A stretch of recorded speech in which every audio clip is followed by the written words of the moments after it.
forever. Bubba Army strong, yeah, we ride together from the callers on hold to the fans online. Everybody locked in at the same time. Raise your voice, let the whole world see. Ain't no fan base louder than the Bubba Army.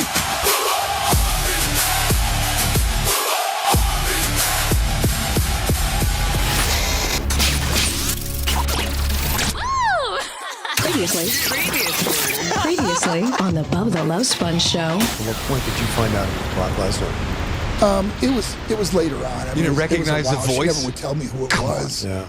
And Bubba, would you You know, recognize Brock Lesnar's voice Yeah, if he and was talking about railing your wife the night before? Yeah, and I'd be You scared. think he'd remember? I'd be scared Come too. on. Maybe he went by his government name, Brock Lesnar. You're listening to the Bubba the Love Sponge show.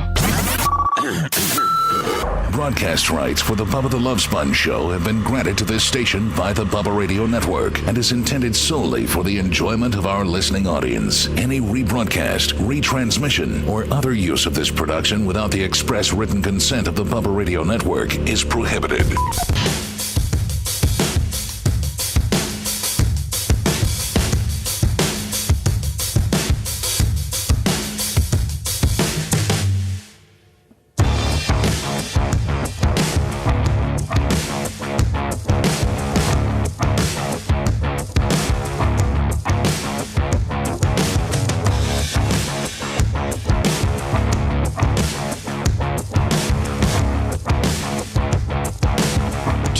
Last day of March 2026. The Bubba the Love Sponge show. Me, Lummy, Seth, Dr. Dan, Macho Man, Jay will slide up in here a little bit later. Dan, are you as sensitive and ritual based when, because realistically, what makes the money for you, the money maker in your life, are surgeries? Yeah, I'm speculating, but I'm assuming, and what I know about you for nearly 20 plus years is that that's game time. Like, wait a second, is this making noise? That never happens. Let me. What is that? It's his computer. Where's your mouse? We are just so effed up. Sorry, it never does that. It's never made It's noise not your before. fault. I don't care. Okay, I'm sorry. But I'm saying like my moneymaker and how when I'm on and I'm performing and the lights are red and it's go time when we're on the air. And to get on the air it's very ritual based and the things that I have to do and things like that. And anytime there's a blip up or a flip up or a curveball or anything like that, it just completely throws me off. And it's just like, my God, we've had so many internet issues. Like, starting last Friday, like it's just been. That's how it all started. It all started last week. And so what I'm saying is I think your go time is when you're getting ready to go do surgery. Right. And so if there's a hiccup or is there, have you ever gone before and it's just like, I don't know, they don't have the right instruments, the anesthesiologist running late, you went to scrub in and they didn't have whatever kind of whatever. Do you ever get frustrated and on borderline flipping out when it's go time and you're ritual based that you prep the prep that you have for go time is interrupted and not usual? I have a lot of feelings about this. I mean, I'm not autistic and I'm not so old that if I throw off my routine that my whole day falls apart. But it does irritate me. Yeah. And so, I don't lock up, but it's an irritant. And the problem is, Bubba, is that no matter what, the best laid plans of mice and men are always altered. Nothing goes normally. Nothing goes right. And I think, Bubba, that the way to get through life, and I read this a month ago, and I shared it with a couple people, and I may have even shared it with you, the empty boat. No, I never heard the empty boat story, but me and Seth are riveted. It's a Chinese story, and it's called Empty Boat. The Empty Boat. Seth, pay attention to Empty Boat. All right. Okay. And this is important for everybody, even the listeners too. This is the secret to life. Dan the Prophet, ladies and gentlemen, helping me off the ledge right now. So a man takes a boat off the shore and he's on the river, and another boat slams into him. And he starts screaming up and down like, you dumb, just screaming, raging. Like you and I would. Like our first inclination, like, right. When someone cuts us off, just raging. And then he realizes there was no one on the boat. It just broke free and bumped into him. It was no one's fault. It just stuff happens.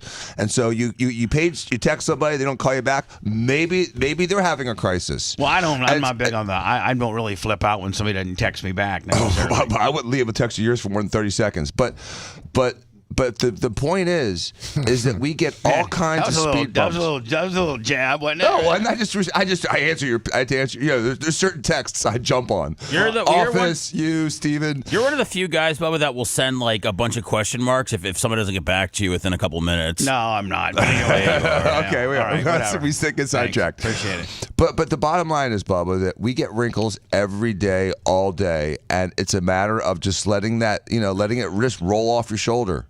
Well, and it's such a good way to look at life. I start getting anxiety. Well, I understand. When I can't get things lined up and ready for the show because I'm having computer issues and lockup issues and screen disappearing issues. And can we look into with Macho Man?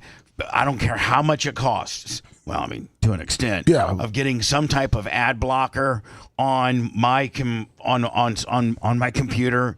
Some way, shape, or form. Do they offer that? Do they offer like a $39.95 a month ad blocker so that I don't get? Because I think part of my computer slowdown is the fact that every page I have open has an ad that's trying to run. Yeah, we're looking. I was talking with Macho just now. We're looking at some so we don't waste money. We want to make sure we get the right one. I want to waste money, buddy. I want to waste money. No, we want to make sure we get the right one. We don't get just start throwing money at it to. The empty boat. Yeah, the empty boat. Yeah, we want to get the empty boat. But Bubba, I mean, you could do a show with just, a megaphone and a candle. That's all you need. You don't even need the candle. So you're so experienced. You're so good. You're like Sully. You lost your 2 engines. You land that bitch in the Hudson. Yeah. And just all common stuff. But we're going in the Hudson. Sorry, we're not coming back to the airport. We're taking her down.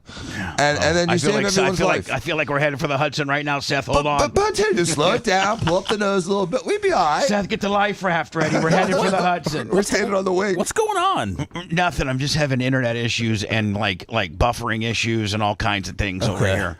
Do you think I need a new computer? Maybe. No, we're working on the ad, and then are we still Macho? Are we still kind of internet? Paper tiger internet. Are we still kind of patchwork Willie? Or are we supposed to be full nuts? Well, Rumble's giving me issues right now, but we're 100% on our end. Okay. I mean, you're getting almost 900 megs down. We should be full nuts. They came yesterday around 1.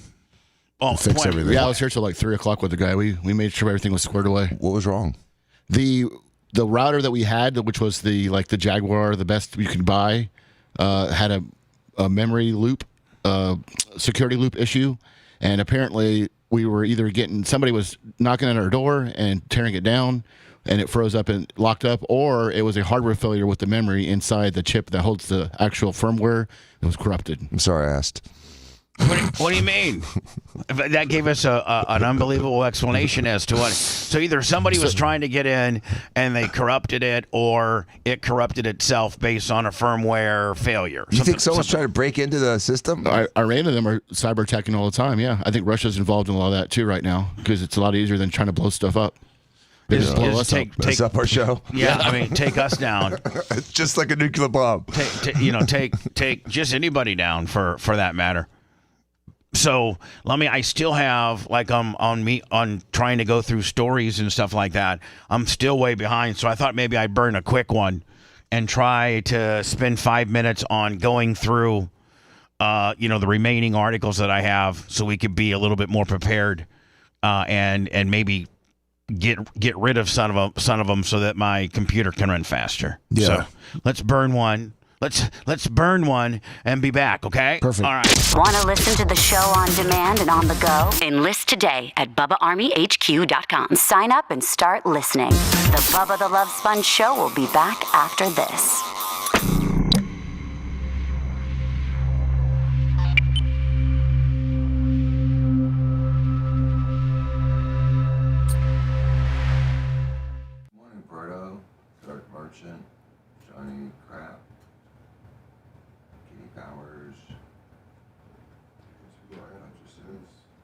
Frank D, Stacy, Carly Hall, good morning, Bob Cook. Hey, let me just note to self and note to you and Pantera. Daily Mail is one of the worst with regards to throwing up like 5 fucking ads. Yeah. So we might want to fucking, if you get a story on Daily Mail, you might want to Google it somewhere else and see if you can get it. I'll let Pantera know. Send him a message right now. He's the one that really loves Daily Mail. Well, I don't, because it's the one that seems to really be locking me the fuck up right now. Because it puts 46 first of all, it gives you the article, then gives you 50 other articles, and then 60 other clickbaits, and I'm still getting used to that. It used to take us days to finalize documents. But I just securely created and sent a major contract in seconds using DocuSign intelligence agreement. No, in fact, no more Daily Mail. Because every one of my fucking problems right now is Daily Mail. Every one of them. All right, I'll tell him no more. Just search it. Just highlight it and search it. Daily Mail can suck my fucking dick. You should cut a short on them today. I feel like it. Ronnie B. What's wrong with Ronnie B? Unblock original light and ad block.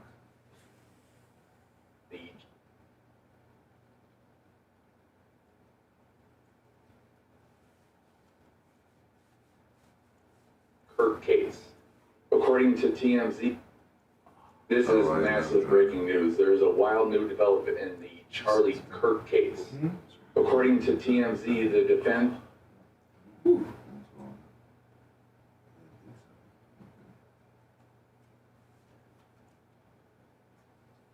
Dude Twart. Honey Jacks. Peanut Butter Jim. Rippy. Inzer. Whipper Lips. Glenn Longer.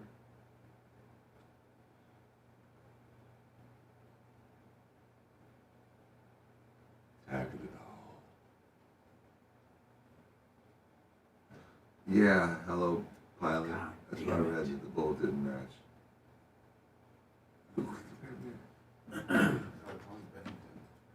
Huh?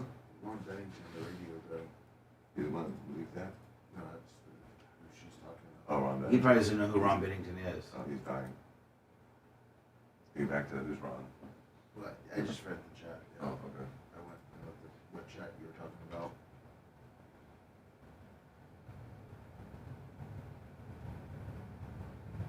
He has colon cancer. Oh, it's brutal. Probably got fucking 4 vaccines.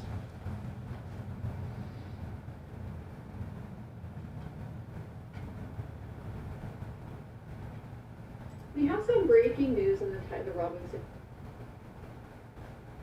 Yeah.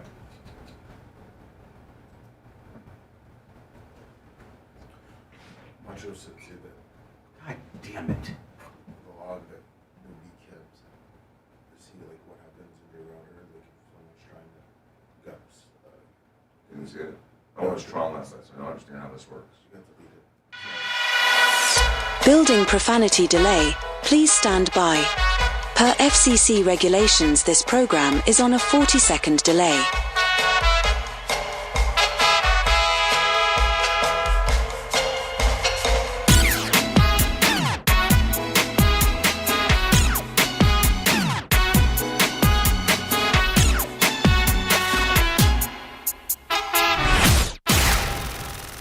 Building profanity delay.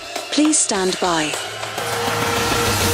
Per FCC regulations, this program is on a 40-second delay.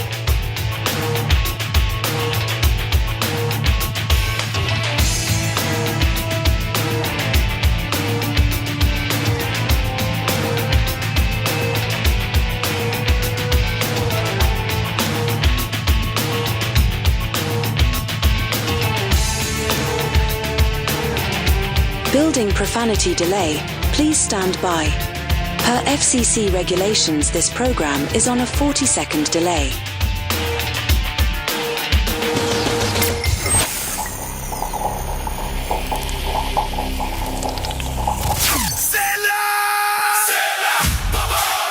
friends at getabox.com, introducing the all-new Mini Box. Oh my gosh, Rob, have you seen my new mini box? It's so small it fits right in my pocket or tucks away discreetly behind the TV. You'd never even know it was there. No way, Gabby. That thing is tiny. Does it still get all the programming Getabox is famous for? All of it. And the mini box records straight to a USB drive, so you can save anything and watch it whenever you want. And the price? Mini 2. Right now, use promo code BUBBA at checkout and get $25 off your mini box at getabox.com. That's promo code BUBBA.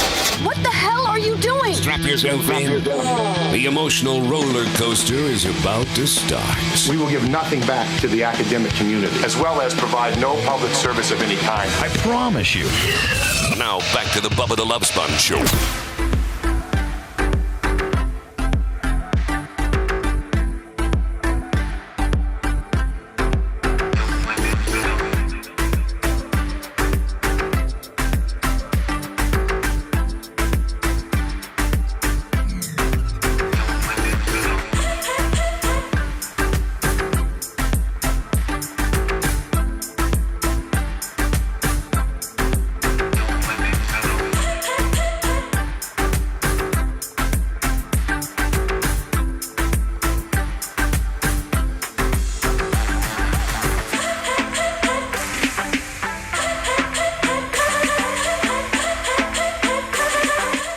Bubba the Love Sponge Show. How'd your surgery go yesterday, Danny? You had to leave a little bit early for it. It went really well. I actually operated on a doctor, which always makes your, butt tight. But went great. You worked on a doctor? Mm-hmm. That's kind of a testament to your skill set when you have doctors. Trusting you? Yes. Macho Man says, I think you need to put me on a Mac computer. I think so, too. I love Macs. When I was in law school, my Mac didn't break one single time, and every test, there was 2 or 3 people on regular old jobber PCs that would lock up. Oh. Never broke, Bubba. It never, ever, ever failed. They are the best computers. Well, that and they don't seem to get, like, viruses as much. Nope. Or if you're looking at porn, it doesn't seem to like sometimes porn will lock up your PC. Greg D, $20. But porn you can usually just click out of when it starts giving you like a threat, or something like that. A lot of people watch porn on PCs these days. I don't know. I watch porn. I watch porn on my phone. Right. But then when it gives you that threat warning stuff, I just click out. Oh yeah, the FBI's watching. Well, no, like I got you. I've had that before.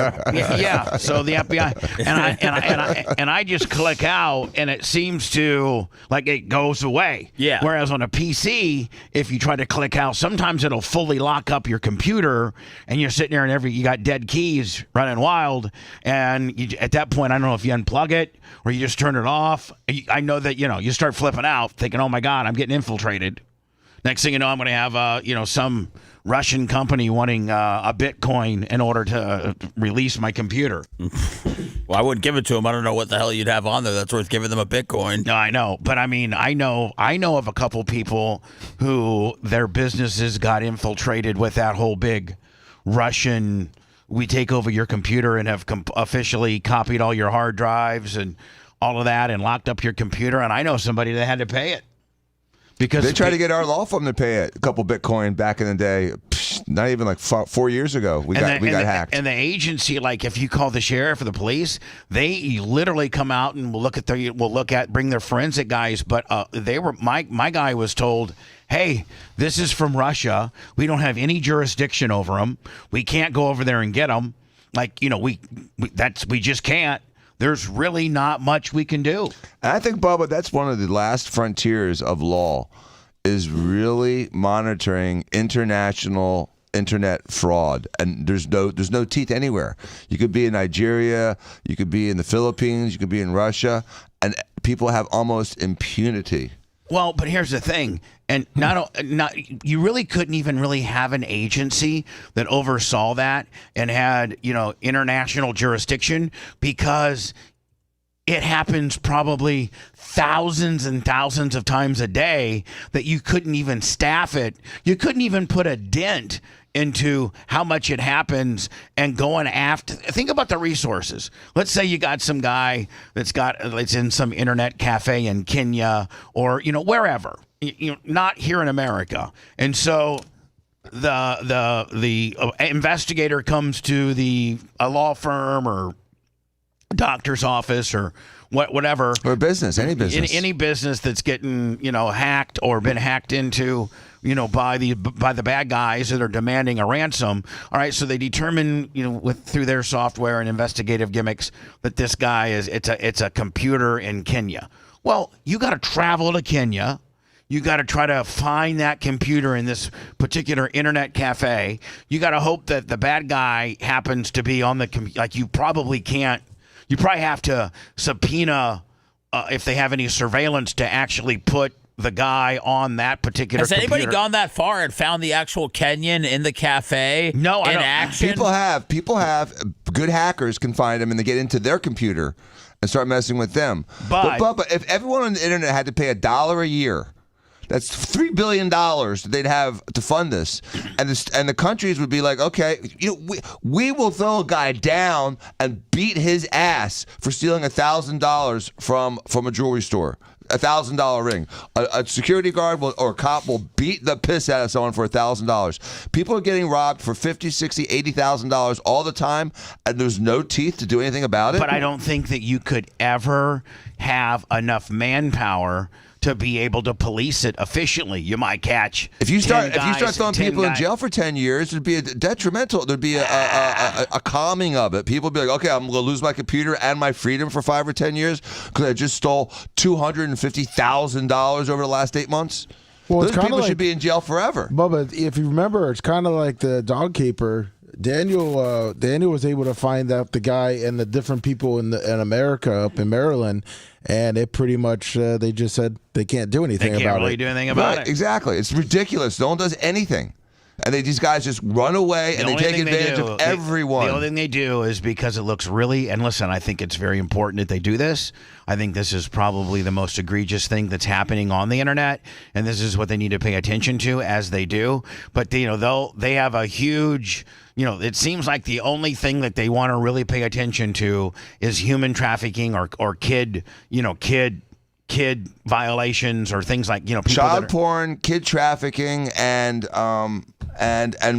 policing AI from encouraging kids to commit suicide. Those are the 3 hot topics. But if you're a business that just got strong-armed for $120,000 because they locked up your entire files, nobody really cares about that. Nobody really cares about that. They just, they has to be a kid being abused, has to be a kid being trafficked, has to be an AI that's encouraging kids to do bad things.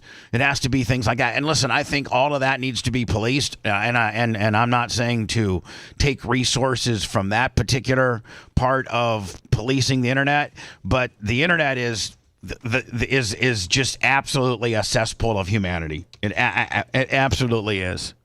And there's not a one of us that could probably function without it. Right? Nope. I mean, as much as, we all think we could step away from the internet, we can't. Our phones are tied to it. Our livelihood is tied to it.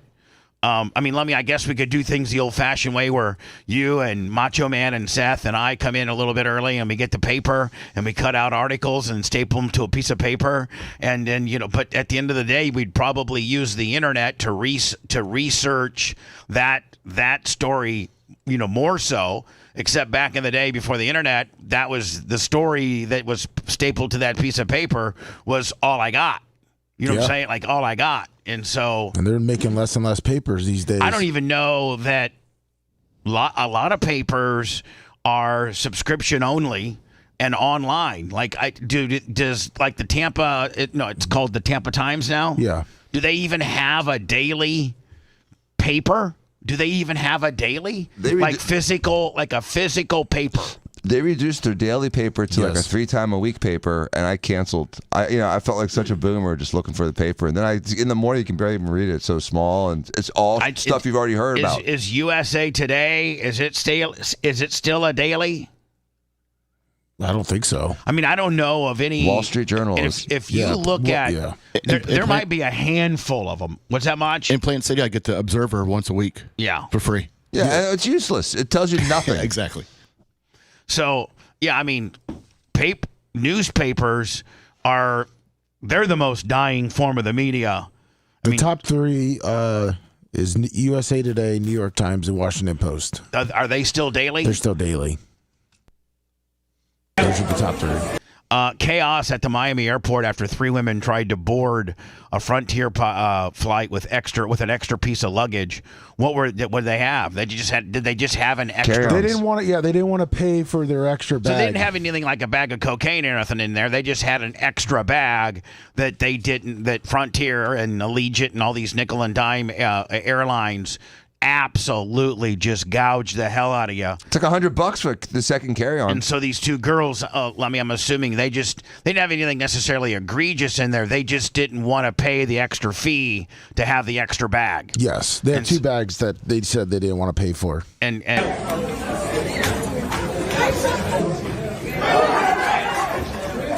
man, before you start raising hell at the front counter because they say, "Hey, ma'am, you got your 2 bags there that come with the flight, I guess, or whatever, and the additional bag is whatever it is." I've seen prices ranging from, $30 to $80. I'm sorry, but that third bag, you're going to have to, first of all, put it in this little compartment to see this. You know how they have those little, like you can put your bag in there to see if it fits. The sizer? Yeah, they got the sizer. So it's good for the sizer, but man, you're not allowed that third bag. It's $80 or $50 or $40. Why does everybody act like it's a surprise when they can't bring their giant 7 bags on a plane? Not only do they act like it's a surprise, but then they flip out to the point where the cops are called, and now you're being hauled away in handcuffs because you've raised such a ruckus. Like, is it really worth that? Right. People getting deported by ICE cause less of a ruckus than the people that are getting jammed up about their luggage. People getting deported from ICE cause less of a ruckus than these 2 gals right here. You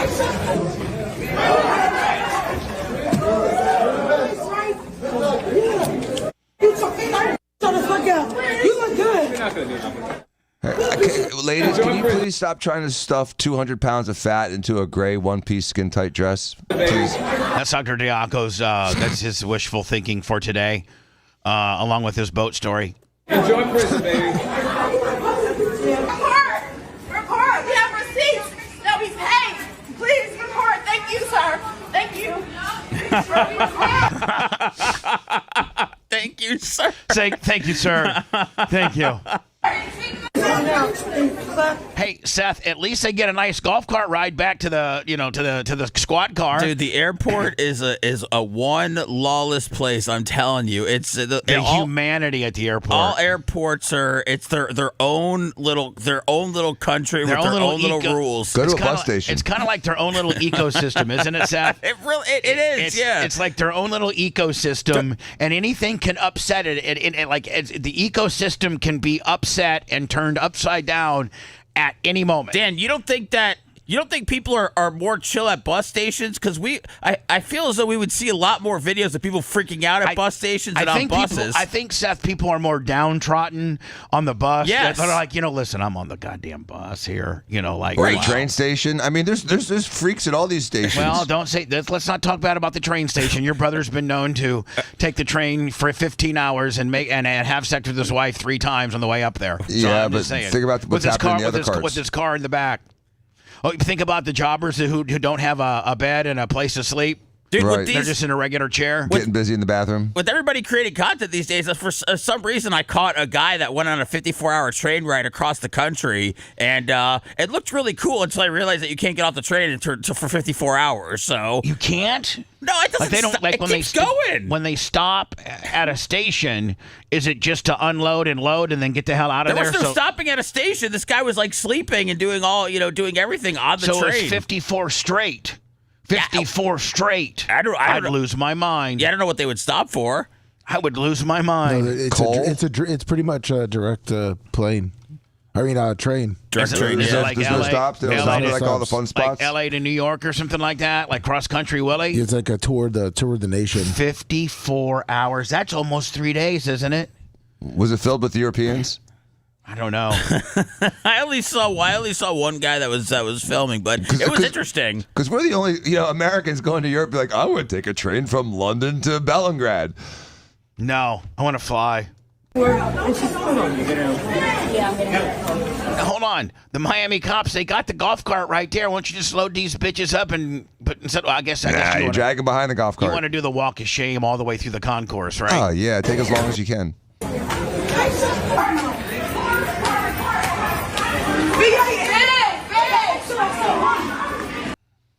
Yeah, I mean, I was looking at flights to Indiana yesterday, and boy, they have gone up tremendously because of this fuel gimmick. And I was driving to work today, man. I mean, what was $3.99 yesterday?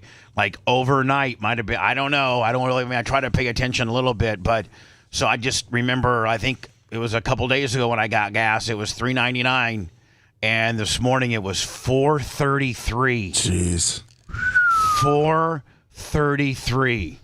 Now, as much as they're saying that the Straits of Hormuz, that we don't get our gas there, and that shouldn't really, I can't tell you the last time we paid $4.33 for 80, and I don't even know what diesel is. Like, I mean, you know, Trump, I saw his approval rating was down to 28%. Listen, I mean, you can blame everything, but at the end of the day, when people put that gas nozzle inside of their car, they're only mother effing one guy, the president. Even though it may not be his fault, even though, you know, it's a long play, not a short play, and isn't the stock market actually in shambles too? It's not in shambles, but you know, you should be mad. We should be mad at the companies, the Exxons, the Circle, you know, the Mobiles, all those companies that are price gouging everybody, because that's what they're doing. Well, I mean, then they come up with the excuse that, okay, well, yeah, they're not charging you how much a barrel of oil. I think oil now is what, $100 for. It's a little over. So they're not charging you because for that barrel of oil they just harvested out of the ground, that light, you know, crude, or that light sweet crude, or whatever it's called, that turns into gasoline. That oil is, by the time it hits your gas tank, it's 3 to 4 months away after it's being harvested. It has to be refined, has to be shipped to the refinery, then it has to be refined, and then it's got to be shipped into a big tanker to a big port like Port Miami, and then it's got to be picked up by a truck and, you know, distributed to your local gas station. It currently is $104 a barrel. Macho Man said he needs to stop jerking off to this ballroom and focus on real American problems. So over this ball, yeah, I'm kind of over the ballroom too, you know. But here's the deal, like it is gouging because the gas companies now are not using that's what gas is costing us to. No, what they do is they make what would the current day price take to replace the gas in my current tanks. It's not what they paid for that particular gas or that shipment, because there's no way they paid what they're charging us right now. And realistically, I think they say that gas stations and things like that, they only make like, at the most, a nickel a gallon. The margin on gas is horrible, and I have a friend that has a gas station, and he makes like all his 2 or 3 money cents from selling tires out of the gas station, or the concessions, or the knickknacks, the Gatorades, the Monsters, the Bucked Ups, the Pepsis, the Mountain Dew. He calls it a lost leader. The Snickers. You know, if you get that guy who just filled up, you might have made 50 cents to 70. You might have made 50 cents on the guy on the gas side of deals. But the minute he walks in and buys a pack of cigarettes or a candy bar or a Slim Jim or whatever, now you are, you know, making probably 50% on the dollar, right? If not more. Mm-hmm. So, but you know, that I argue that what they're charging us now in gas is not what they paid to fill their big 5 to 1,000 gallon containers that are in the ground. That's not what they paid. They didn't pay $4.33 a gallon. Well, if you give each gas station like a 3 cent markup. So let's say the gas station that I saw was $4.33 this morning. It didn't cost that guy $4.30 a gallon to put that 500 gallons in the ground. They're adjusting prices based on what it would cost in today's dollars to replenish his supply, which is kind of bullcrap. It is, and gas prices are going to fall once this thing resolves because they have all this gas that's stuck and not moving. I know, but and when it starts moving, the market is going to fall out short gas over the next 3 months because it's going to go down. He's got dramatically. He's got to do something. He has got to do something. But Bubba, you were bent over for 4 years during Biden because gas prices were super high for the entire 4 years of Biden. And they didn't do nothing. And I voted on the guy. And I voted on the guy that promised me he'd put an end to all that. I voted on the guy that promised that he'd be a peaceful president. I voted on the guy. And now listen, I'm not saying that I'm not necessarily on his page. It's just that, like Macho said, I don't think it's a good look to be building what is it, a $300 or $400 million East Wing. Yes. Every major event they have at the White House, they don't have the capacity of their current configuration to have like the press secretary dinner and all these big they have to sometimes outsource it to big ballrooms throughout the Washington D.C. area or a tent. We have outgrown the White House with regards to the ballroom space, and so it's needed. It's just very illy timed right now with as bad as Americans are getting gouged at the gas station. What's your irritation by it? Just the fact that it exists, that you think you're paying for it? No, because you're not paying for it. It's just not a good look.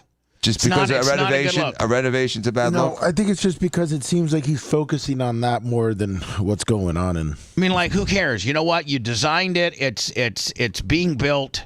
You were able to subsidize it with non-taxpayer dollars. That's great. Now stop ranting about it. Stop having press conferences about it. Stop alluding to it. If somebody brings it up during a press conference, say, hey, I got a committee that's working on that. I check in with them every couple weeks. If they're on target, we're on budget, and we're not spending any American taxpayer dollars on it. That's it. Boom. And really, really concentrate on what America is talking about right now, and that's gas prices and this war. And at the end of the day, notice how the Epstein files just now, miraculously are not in play anymore. You notice? Do we notice that? Yeah. Absolutely are not in play. The Epstein files. Why? Why aren't the Epstein files in play anymore? Because there's a war. Right. Because there's a war that we're worried about.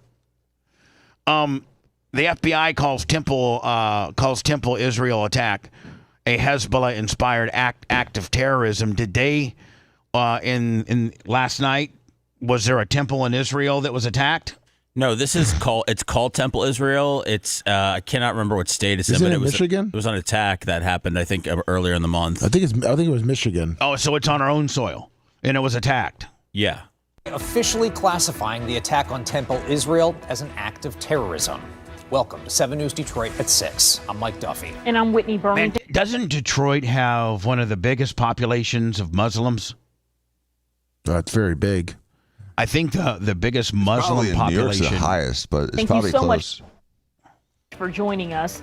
The FBI says after processing hundreds of pieces of evidence, they can confirm the man was inspired to carry out the attack by the terror group Hezbollah. The FBI also releasing these photos today of the attacker, showing him at a shooting range with an assault rifle and loading his truck with what appears to be fireworks. 7 News Detroit reporter Faraz Javed was at the press conference. Faraz Javed. Look at old Faraz there. Hey. This afternoon. He looks like a young Dan with hair. Faraz joins us live with more on what the investigation uncovered, including videos he sent to family members before the attack. What do you know? Whitney, the FBI says they spent weeks piecing together a digital trail that the Temple Israel attacker Ayman Ghazali tried to delete. Agents were able to recover deleted. So did we arrest a person for this? I think he's dead. He's dead, I believe. Oh, did he get blowed up, or did we shoot him? I think was he the one that ran into the temple in his car, his truck, and then he came out and he was shooting. I remember that. That's okay. I remember that. In Dearborn, which is by Detroit. It's Dearborn the fifth is- largest. The what? Has the fifth largest Muslim population in the United States. Browsing history, social media posts and text messages on his phone. What was really shocking to hear at the press conference that Ghazali started to consume Hezbollah propaganda video as early as January. But the active preparation for the attack, the March 12th attack, started 4 days earlier, which was on March 9th, when he started to research online for synagogues in Metro Detroit, among other things. That's why tonight the FBI is officially calling this a Hezbollah-inspired act of terrorism. And investigators say the attacker's words prove that he was targeting the largest gathering of Jewish people in Michigan. Based on the evidence gathered to date, we assess this attack to be a Hezbollah-inspired act of terrorism, purposely targeting the Jewish community and the largest Jewish temple in Michigan. The FBI's conclusion comes after... Why can't we just let people worship? Just leave them alone. Why can't we just let people?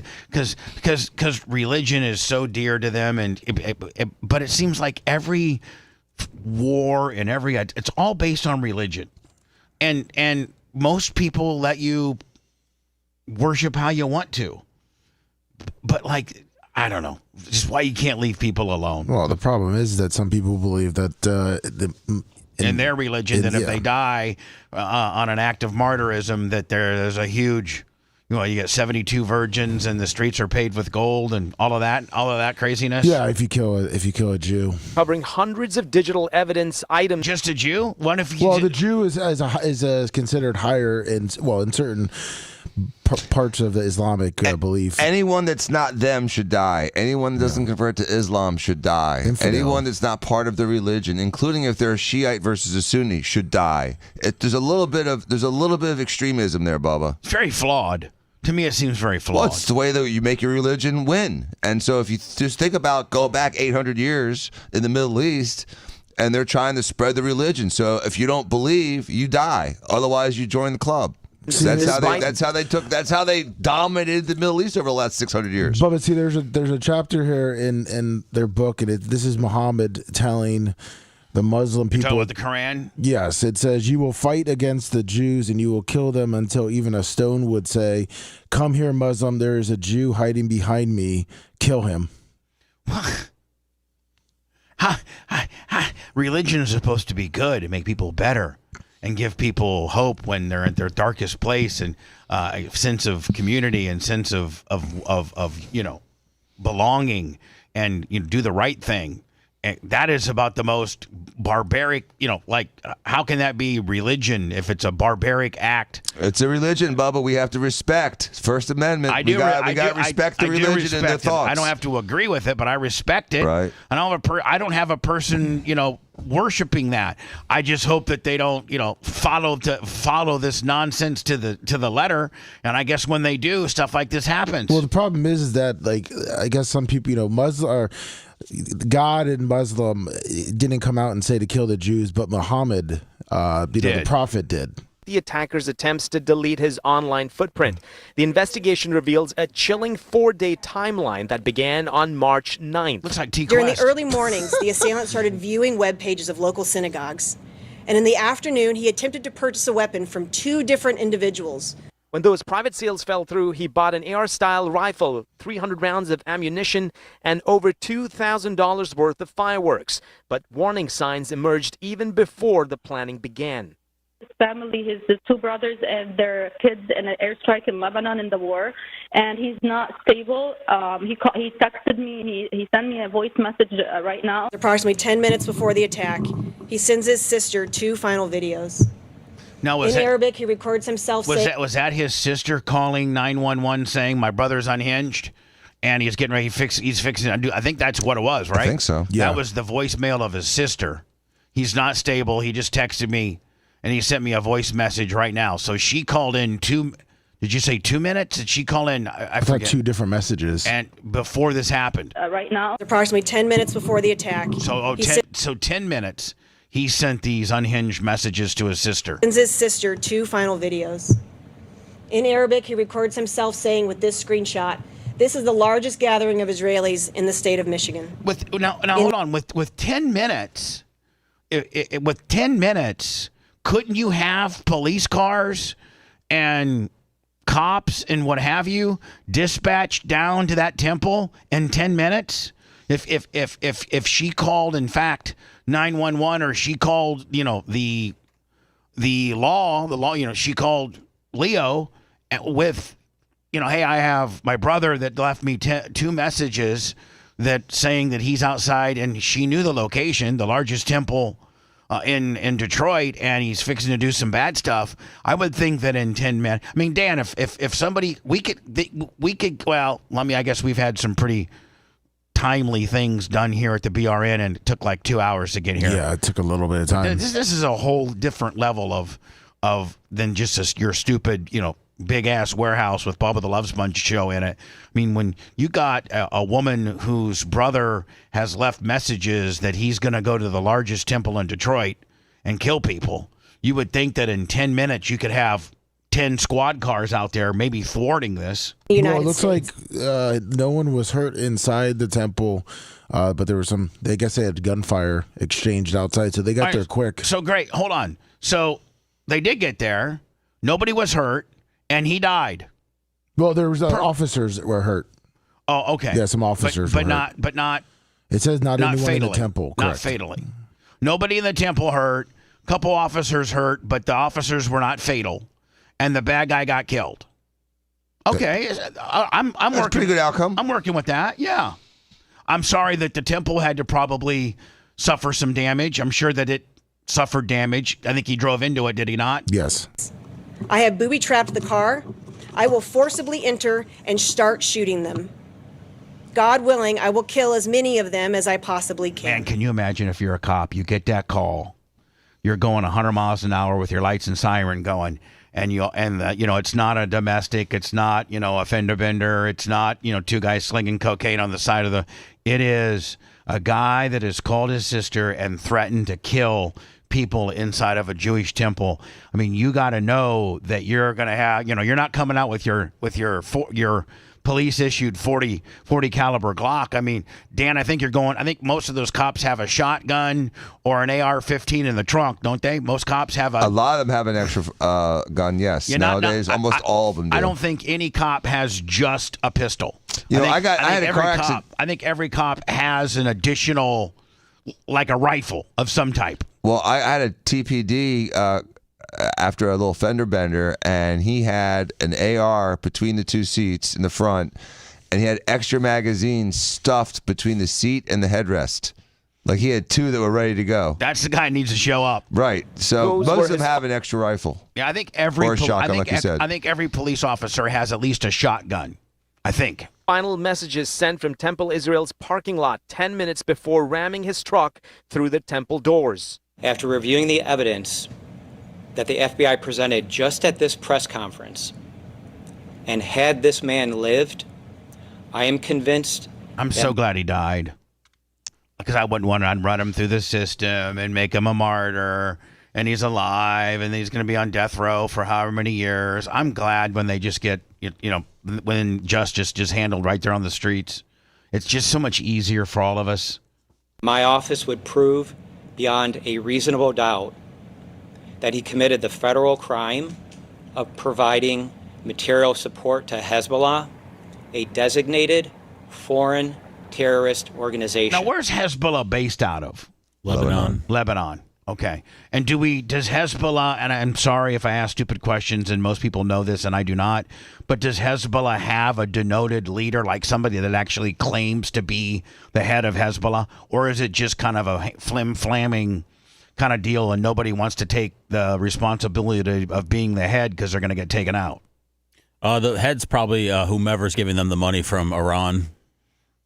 They've had heads, Bubba. Bahamas, Israel jammed them all up with that beeper caper when all the beepers exploded. Oh, that was so nobody Hezbollah. wants to be, Yeah, no one's. high-ranking Everyone keeps their head down. I'm going to get my hip blowed off. Right. Now, the FBI say so far there is no evidence of co-conspirators, but Whitney, I did ask the special agent in charge if any of the family members or friends are being investigated. Her reply was that all evidence is still being reviewed and this is still an open case. Meanwhile, the FBI Special Assistance Program is open and available to anyone impacted by this attack. For now, in downtown. I'm Falaz Javed, 7 News Detroit. Thank you, Falaz. Where do you think he's from? It's not America. He's got an accent. He's probably from the Middle East somewhere. Think he's Jewish or Muslim? He looked to be Muslim to me. You know, I don't know, and I don't know if I'd be sending a Muslim guy to handle that news story necessarily. Probably not the best look. Probably not the best look, but I got to think, Dan, that there's not a lot of people cartwheeling to be a reporter in Detroit. I mean, maybe the Middle Eastern guy who doesn't have a problem with Jewish people, can't drive a cab, and doesn't feel that he needs to be disruptive to the Jewish faith. Maybe that's the only guy we can get to cover this story, because I don't know if Detroit's a big hotspot for up and coming television talent. Now, is this true? Or am I going to get like a community notice kind of deal? Because I've been known to get bamboozled on some stories here and there, where TMZ first reported. Now I don't know where they got the intel, but that the ballistics of the bullet that killed Charlie Kirk did not match the suspect's rifle. It says TMZ. That's what the defense attorney's saying. TMZ reports the defense claims. Oh, well, that's the defense. Of course they're going to say that. Oh, just discount this. Well, there has to be. I thought, maybe you can Google it, Lummy, or Bing it. I thought that early on, like within 4 or 5 days of this happening, that the authorities in was it you? What state was it? Utah? And Utah had determined that indeed the ballistics did match. They found a small bullet lodged in him, which is nonsensical if you get shot with a 30-06. So now we're hearing that bullet doesn't match a 30-06. So surprise. So I think, just like I said, Bubba, there's something else going on here. This was not a straightforward assassination. And we're going to get trickle of this stuff, and it's going to come out. So it sounds conspiratorial, even though there's going to be some real facts by it, and everyone's going to discount that's just. There is effery here, dude. There is a lot of effery. I'm seeing on chat it says it doesn't match, and the sheriff resigned. Will you look into that? Yeah, I'm looking for that one too. Let me see. I had a volume gimmick here. Here we go. Ah, damn it. All right, here we go. Now claiming that the bullet. This is massive breaking news. There's a wild new development in the Charlie Kirk case. According to TMZ, the defense is now claiming that the bullet used in the kill. Now, mind you, the defense is the lawyers and the legal team representing the bad guy that we think is Tyler Robinson has been the one that has been arrested and is being held for Charlie Kirk's murder. And it's believed, the guy that admitted to doing it and whose father drove him in, right? Right. Yes. And the guy that was positioned, I think, Seth, like on the top of the building, like at maybe, like 11 o'clock, as far as not 11 o'clock in the afternoon, but at 11 o'clock position. Yes. Like in elevated around 11 o'clock. Like if you look at Charlie and you do his 11 o'clock, just up and to the left, just left of straight on and elevated. That's what we've all been told, so to speak, as to how it all went down. But what really happened? Netanyahu erased Charlie Kirk? No, I don't. What's the deal? I don't know what they're claiming. I don't know. You need to have an explanation of the alternative motive until you find out what really happened, Seth. It's going to be premature. I don't know. I mean, here's the thing. Fundamentally, hold on. Fundamentally, we have to find out if this is correct or not. If the ballistics in the bullet. Now, it's my understanding if the caliber of rifle that was used, there would have been no bullet that even stuck around, meaning it would have gone right through them. If it was the high-powered rifle that they got from the crime scene that he supposedly used, that round. What did the rounds? Are they saying they dug it out of him? Like it's stuck? Right. It's my understanding that the gun and the caliber that they use can take down a moose. It sure can, Bubba. And I don't know that, Dan, you might know structurally as a doctor how tough or how flimsy your throat, collarbone region is. And to me, that's not the most toughest area you got on your body. It sure isn't. And that, that a caliber that he used would go literally right through that area. There's no way the vertebrae or bones in the neck, the cervical vertebrae, or the clavicle, or the first 2 or 3 ribs are going to stop a 30-06. Zero chance, Bubba. Zero chance unless it's already gone through 45 pieces of wood. Right. So... And all it did is went through his T-shirt maybe. Now, Lummy, are they saying that the bullet they recovered stayed in Charlie? Or did they have to go dig it out of like a concrete column in the back? It's saying that it stayed in Charlie. Man, that's come on, Bubba. You know that's BS. I was getting ready to say that's kind of, for me, red flag number 1. Knowing, that a 30-06, or a Winchester Win Mag, or all 180 grain bullet going 2,500 feet a second. That's gonna get stuck in your neck. So hold on, this thing keeps turning. So I'm gonna catch this arrow with a paper bag. Damn it! God damn it, Lummy! I've become a computer retarded lately. Look, as soon as I hit. And Dodger at 150 yards, there's not significant slowing. So of the let me, if I energy go in like that this, round. if I turn the volume up, right, and then I go to hit play, it mutes it. It's Uncle Rucky, you're right. A 223 is a little bitch next to a 30-06. What a bunch of bullcrap, Lummy. Look, like, how am I supposed? Okay, so I turn it up, right? Yep. Now I go to hit start, and maybe I got to mute it here. Kirk case. All right, I guess. All right. According to the breaking news, there's a wild new development in the Charlie Kirk case. According to TMZ, the defense is now claiming that the bullet used in the killing does not match the gun that police say belonged to the suspect, Tyler Robinson. They're saying that the key piece of physical evidence, the bullet... Now, this is the defense. What did the initial police ballistics say? See if you can find that article for me, Lummy. All right. Jesus Christ. The defense argues that this could completely change how the case is viewed, because if the bullet doesn't match the gun, that raises serious questions about what actually happened. Now, TMZ is reporting that this claim is coming directly from the defense team as they push back against the charges. And if this holds up in court, it could become a major turning point in this case. Either way, this just added an entirely whole new layer to a very intense case that's going on. It's not right confirmed now, so pay forensic attention to evidence. this one.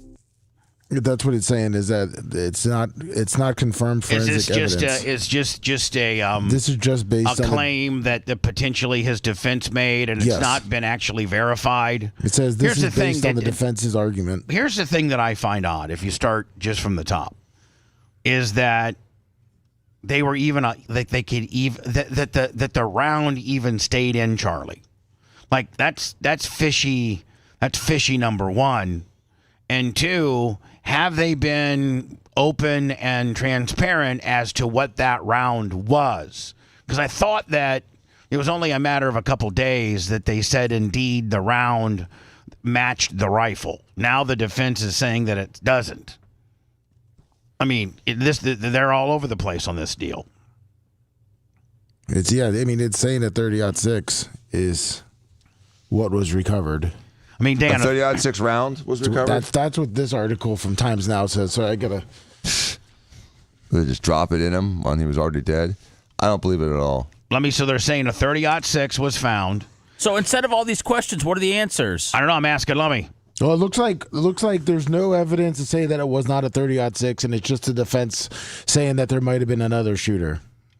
Yeah, well, of course what they're the going defense is going for. to say, but what is the official investigation? The official investigation that has been released to the public so far is that there was a 30-06 recovered from Charlie. That matched the rifle. Correct.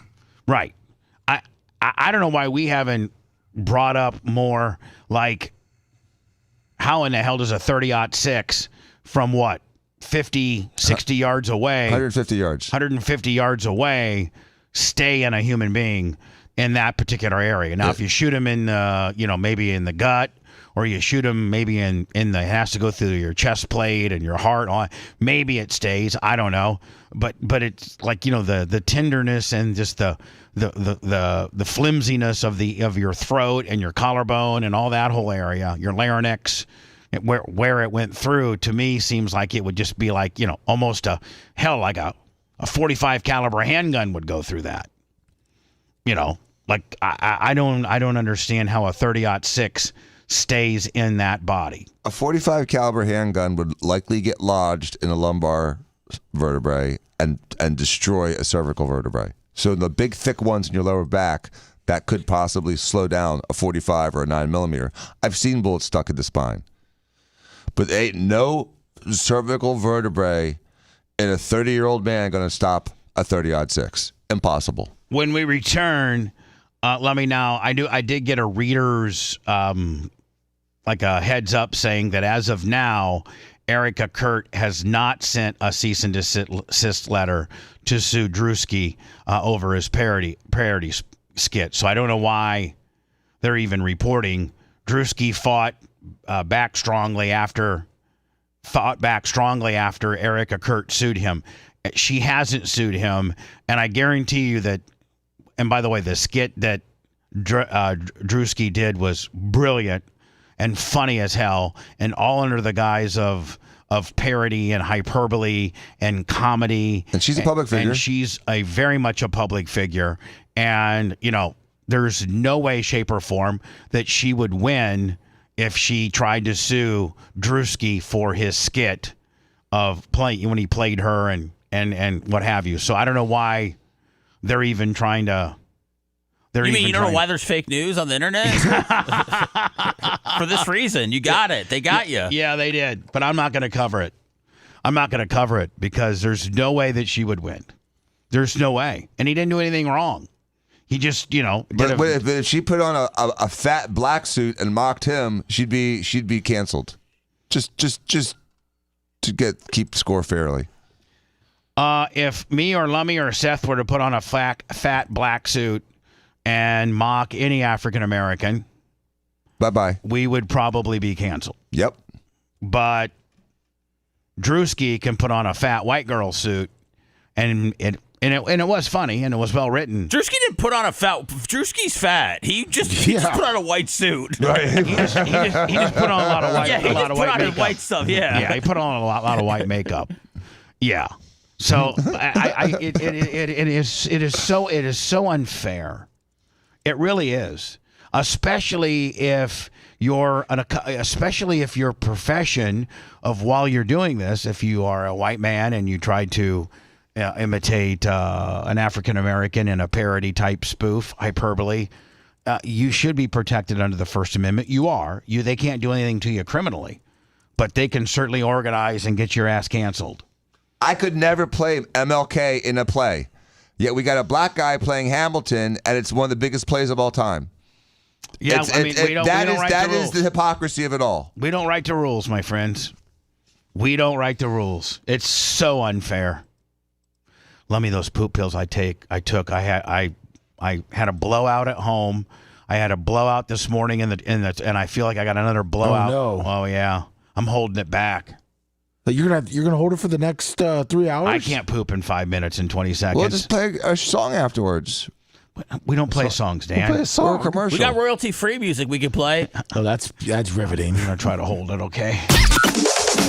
If you liked that segment, then you'll definitely like the new redesigned BubbaArmyHQ.com. We'll be back to the Bubba the Love Sponge show after this.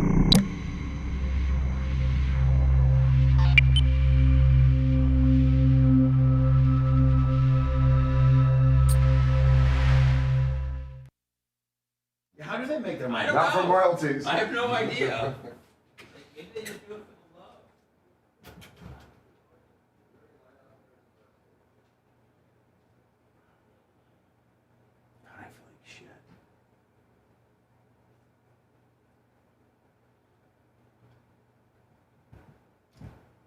Hope I'm not getting sick.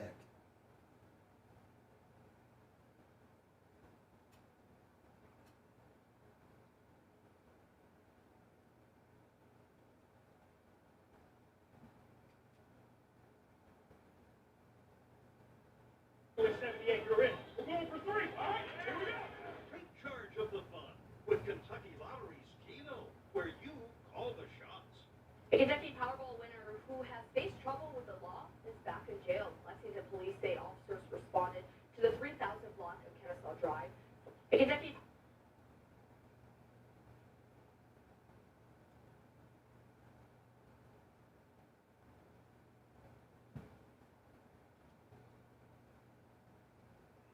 everybody, I'm struggling today, man. I am fucking struggling.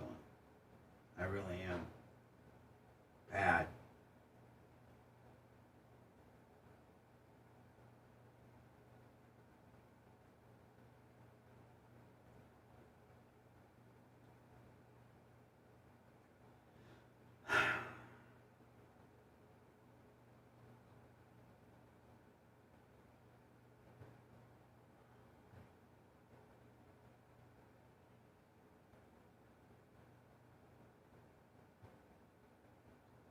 Death in Polk County. A man described as a conspiracy theorist is now under arrest, accused of shooting and killing his neighbor who was on the phone with his mother at the time. David Morris is charged with murder in the death of Jeffrey Blevins, who was shot last Thursday outside his apartment in Bartow. As Fox 13's Carla Byron reports, despite the arrest, investigators say there are still a lot of unanswered questions. Late Thursday night, 56-year-old Jeffrey Blevins was just outside the fitness center at Fountain Place Apartments in Bartow, where he lived, smoking a cigarette and talking to his mom on the phone. He is known by family and friends as being non-confrontational. Your update.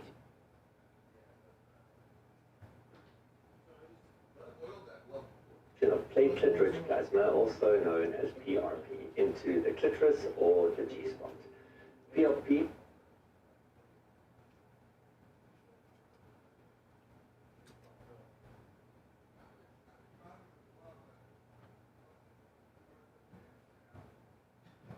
A warning tonight for parents in Independence. Yeah, I know. I usually, like I said, I usually keep one in there. My mistake.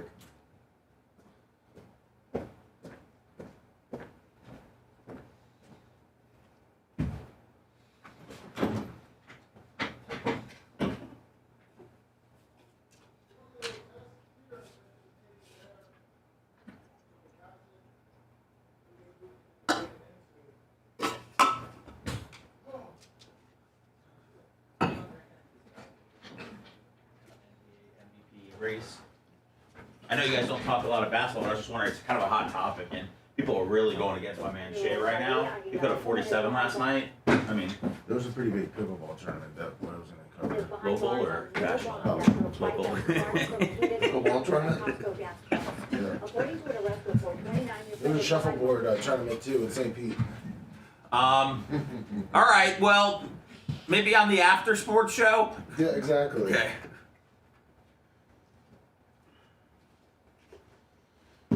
Listen, I'm full hot that the Bucks moved the draft. I know, you're pissed about that. Where is it? It's going to be in downtown St. Pete. What is? The draft. Isn't it normally at the stadium? Yeah, the draft party for the Bucks. Why would they fucking do it? They're doing They said they're going to do a block party with all the bars. What block? On Central? Yeah. Oh, hell yeah. They're going to close the street. It's supposed to be a family-friendly event, but they're going to be doing it all at Dude, bars. Unless you have the first pick in the draft, it's nice to be able to just go to the stadium, get on the grass, just kind of like. Well, it's wide open. The way to waste a couple hours. Yeah, no, it's wide open, and people don't always get to go to the stadium. It's fun. You're on the field, which is interesting and different. Yeah. Yeah. But I would go to Central Avenue in St. Pete to watch the Tampa Bay Bucks. I don't want to watch the Pirates in St. Pete. I gotta ban this. Yeah. Please. Let's start. I mean, you guys gonna do a little Rays game over there? I mean.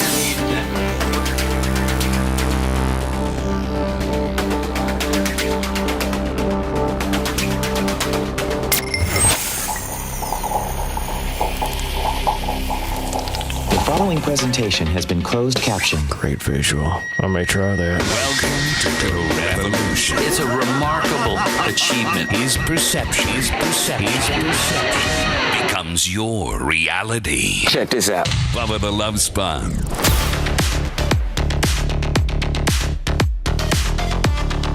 Seth, you're a huge. By the way, the Bubba the Love Sponge Show, PayPal, Venmo, Cash App. We had some after hours trading yesterday. I think Johnny K came up. Johnny Costico, $100 yesterday afternoon. Right. Let me look at it. Greg D, $20 also on Venmo. Mitch, Mushroom Mitch today, 20. Thank you. Eric Harry, saying the Rats won for $40. And then Johnny Kostika yesterday, PayPal, Venmo, Cash App, all at the Bubba Army. The after show was on fire. Yeah, you know, if you missed the after show yesterday with me, Lummy, and Seth, we were running kind of loose yesterday. A lot of information, a lot of truth bombs coming from Bubba. A lot of truth bombs coming from me. Just that I've held in for so long. Most people probably had it figured out, but it's a lot easier to go back and forth with you when you are feeling free. Yeah. And you can be honest about certain things. That's why when I watched it back yesterday, that was my big takeaway. Yeah. Is that you were open for business, and I like being open for business. I think it makes us better. You're never open. You're not really ever open for business. You're normally closed for business the whole time you're on the show. Yeah, because I'm you got stuff going on, or I'm trying to kayfabe this and kayfabe that, and pull a fast one over on you on this one, and but I'm trying to become more and more transparent. But I'm afraid sometimes, just because there's a whole nother wrinkle to the business. I mean, are we having buffering issues with the feed? We were having problems with Rumble. Because it seems like maybe YouTube's buffered up. Yeah. Can you fix Rumble, Lummy? I saw people telling you that. There's a lot of things that we can do when it's their problem. There's a lot of things we can do. See, like my YouTube is a straight buffer right now. Over to Macho Man and the Steam and the I feel like we're a train and he's in there shoveling coal into the fire pit. I think he's just enjoying the ride until you go to him, and then he starts shoveling the coal. Yeah, I think so too. I think he's just hitting the horn at every intersection. You know what I'm saying? Did you see the Cash App from Micah Hattersley? Yes. Thank you, Bubba Toronto. Thank you very much. Amach, are we having some buffering issues over on YouTube? Yes, we are, but it's not our connection. It's on the other side of both platforms right now, so I'm trying to investigate. Man. Has somebody hit us with some type of, like, as of Friday, we have not. This is the third show in a row that we have major internet issues. It's either a troll or a terrorist, Bubba. I mean, take your pick. It's a T. It's nothing in the middle. It's one extreme or the other. So out of all things, Facebook is working perfectly. Oh, great. Fantastic. Go over and watch us on Facebook if you like. It's at the Bubba Army. So give us some stars. Yeah, give us some stars or something. I don't even know. Stars, yeah. But so because of the new world that you live in, where if you're completely 100% transparent, people can take that information and make life hell on you. It was I have to hold back a little bit on some stuff, on different stuff that really shouldn't matter, that I'd like for you to know, and for the great Bubba Army that doesn't pose any harm to us. That would be great for you to know. But there are people that hate watch and want to pose harm on us. And, it's just amazing as to the levels of hate and the levels of harm that they will go to cause, from getting hold of our clients to, trying to potentially break.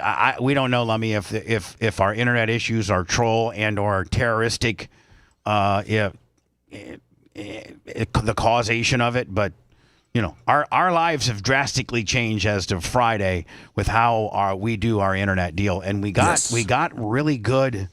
We have a backup with a backup and a redundant. It's my understanding that we got pretty damn good and pretty ironclad and pretty bulletproof, including backups to backups with our internet, and we've been infiltrated. We really have.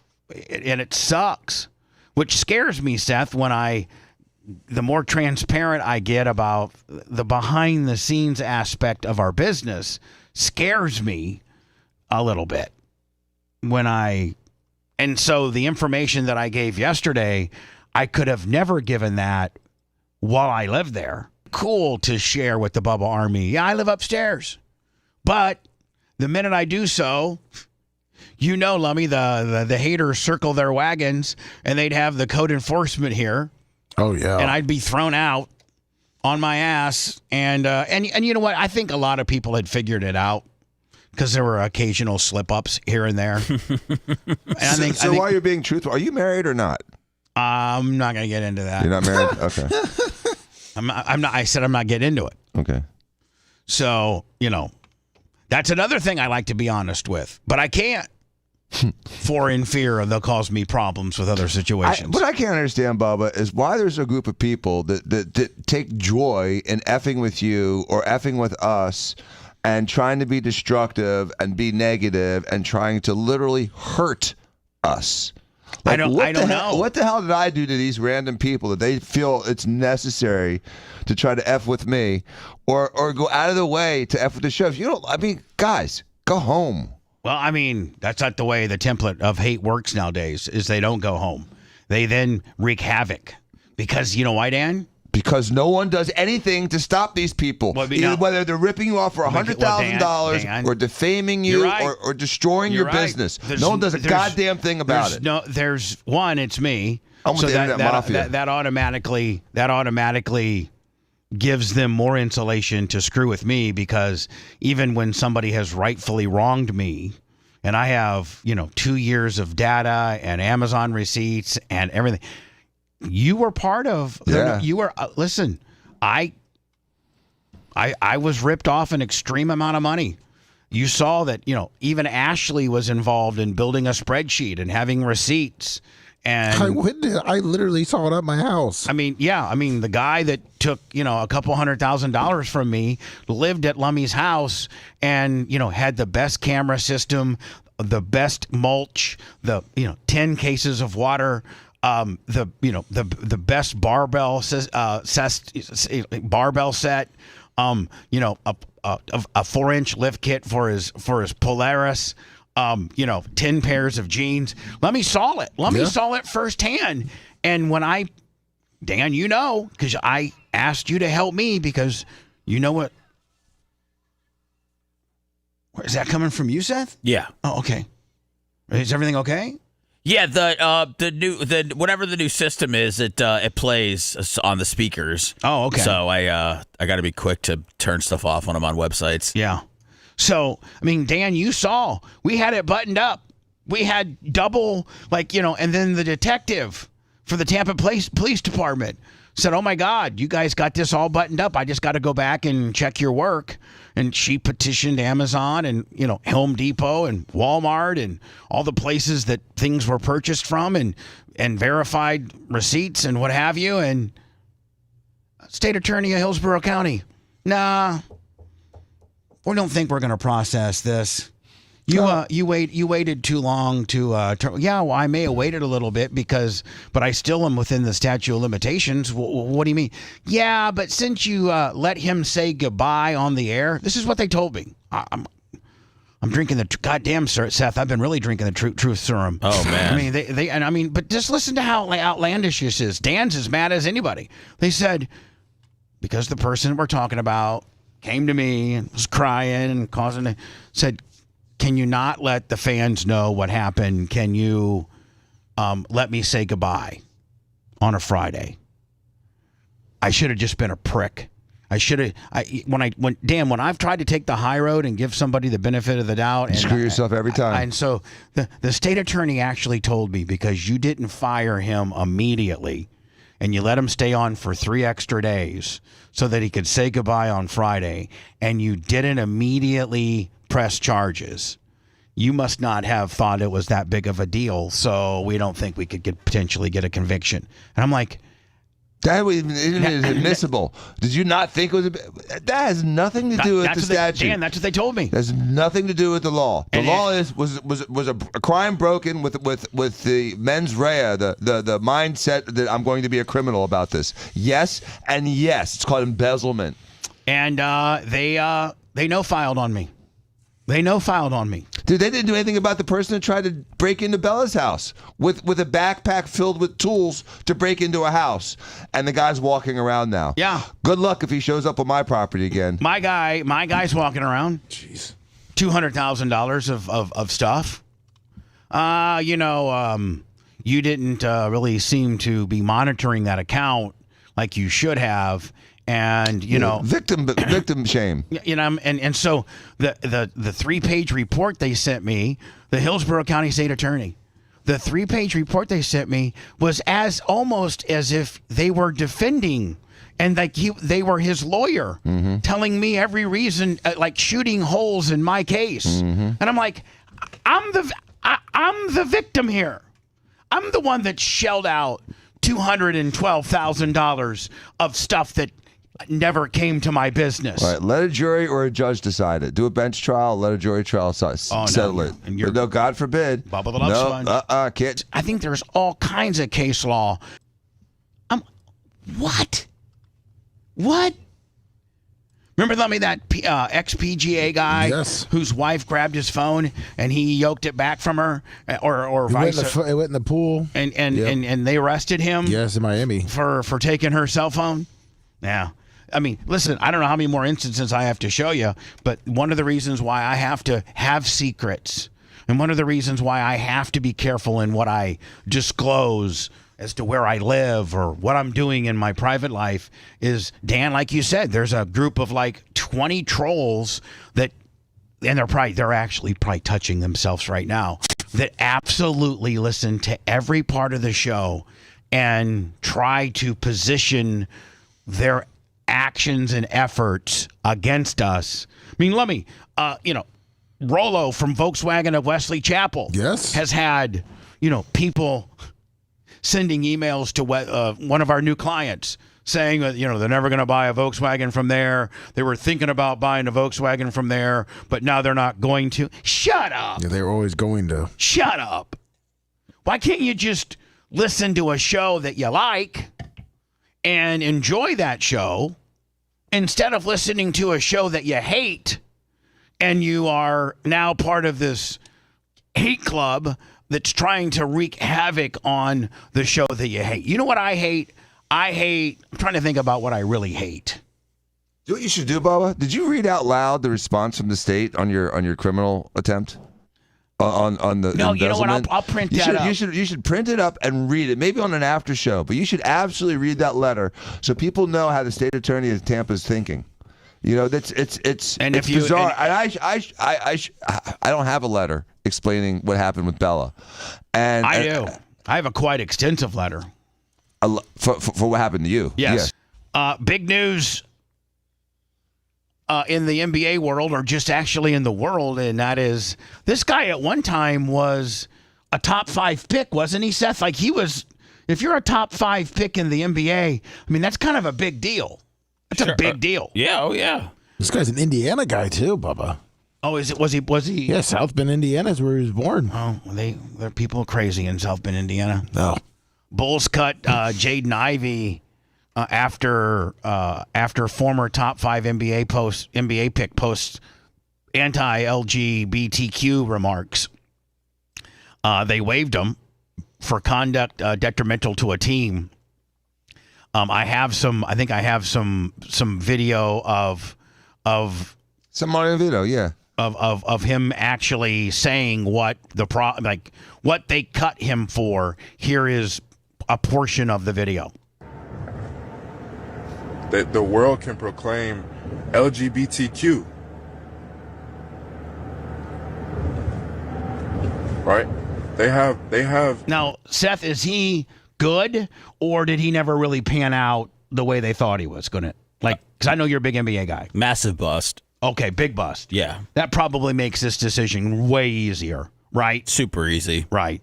And I think that if you have committed a detrimental to the team violation, I don't think they have to pay you.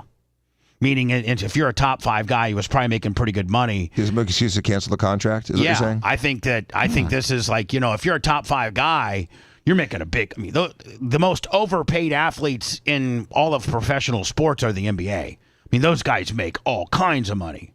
So it's hard to maybe you can research what this guy's contract was. How long ago did they draft him? How long ago was he a top 5 pick, and where did he come out of college? Purdue. He came out of Purdue. And is he fairly new? Is he on his rookie deal? No, he got drafted by the Pistons. Okay, as a top 5 guy. Yeah, and then 2022. And then traded to the Bulls. Yes. And so he got 2020. So he's probably on like the last year of his rookie deal, right? Looks like his contract is 4 years, $32 million. So 4 years from 2022 puts him at 2026. So he's done. He's made the majority of his money. There's only probably this is his probably. He might have one season left, but this could be his last season. So cutting him's not a big deal. And like Seth said, this guy's been a bust. So you can cut the bust and not have to pay the balance of the contract if it's a contract violation, right, Dan? If a guy violates a contract, canceled. The team has legal standing to say, we're not paying out what we owe you because we cut you for cause. Right? They proclaim Pride Month in the NBA. They proclaim it. They show it to the world. They say, come join us for Pride Month, to celebrate unrighteousness. Is he saying unrighteousness according to the Bible? Yeah, he's a religious guy, and it's his convictions. So we have to respect the Muslim conviction. We have to respect the Jewish conviction. The Christian conviction is just thrown away. So this guy can't have his beliefs. He's entitled to have his beliefs. And what he said is not that inflammatory. He just says it's unrighteous in his belief system, and he doesn't support it. And so he gets canceled for that. Lummy, did you send me something? I was going to once you were done. I was showing you his response after he got cut. Oh, is this it right here? Yeah. Right here? Yes. All right, but I'll play it. Afterwards. This sounded educational, calm. He's just saying, listen, it's unrighteous in my book. I don't support it. I don't think we should be forced to support something like that.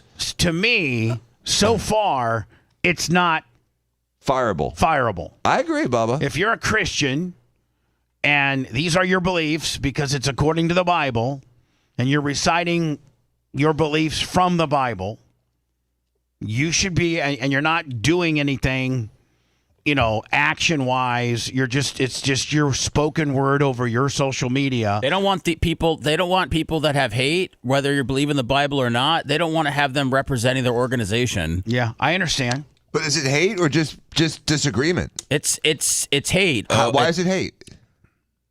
It's unrighteous. Unrighteous isn't hate. That's an opinion. That's not hate. So does he accept gay people? Unrighteous. Does he accept them? Well, but no, he doesn't. Do you accept Mormons having 6 wives? Sure. That's not unrighteous to you? I'm not deciding what's righteous and what's not righteous. I don't live like that. Why not?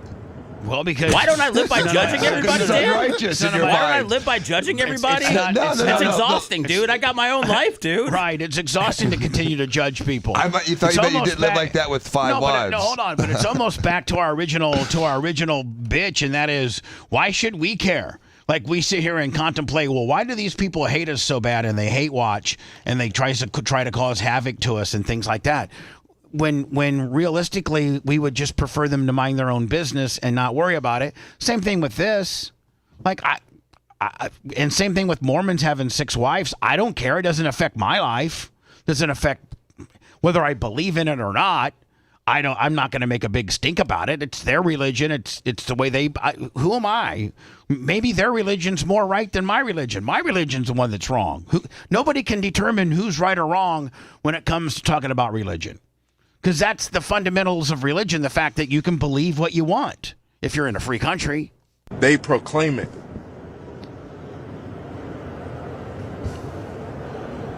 They proclaim it on the billboards.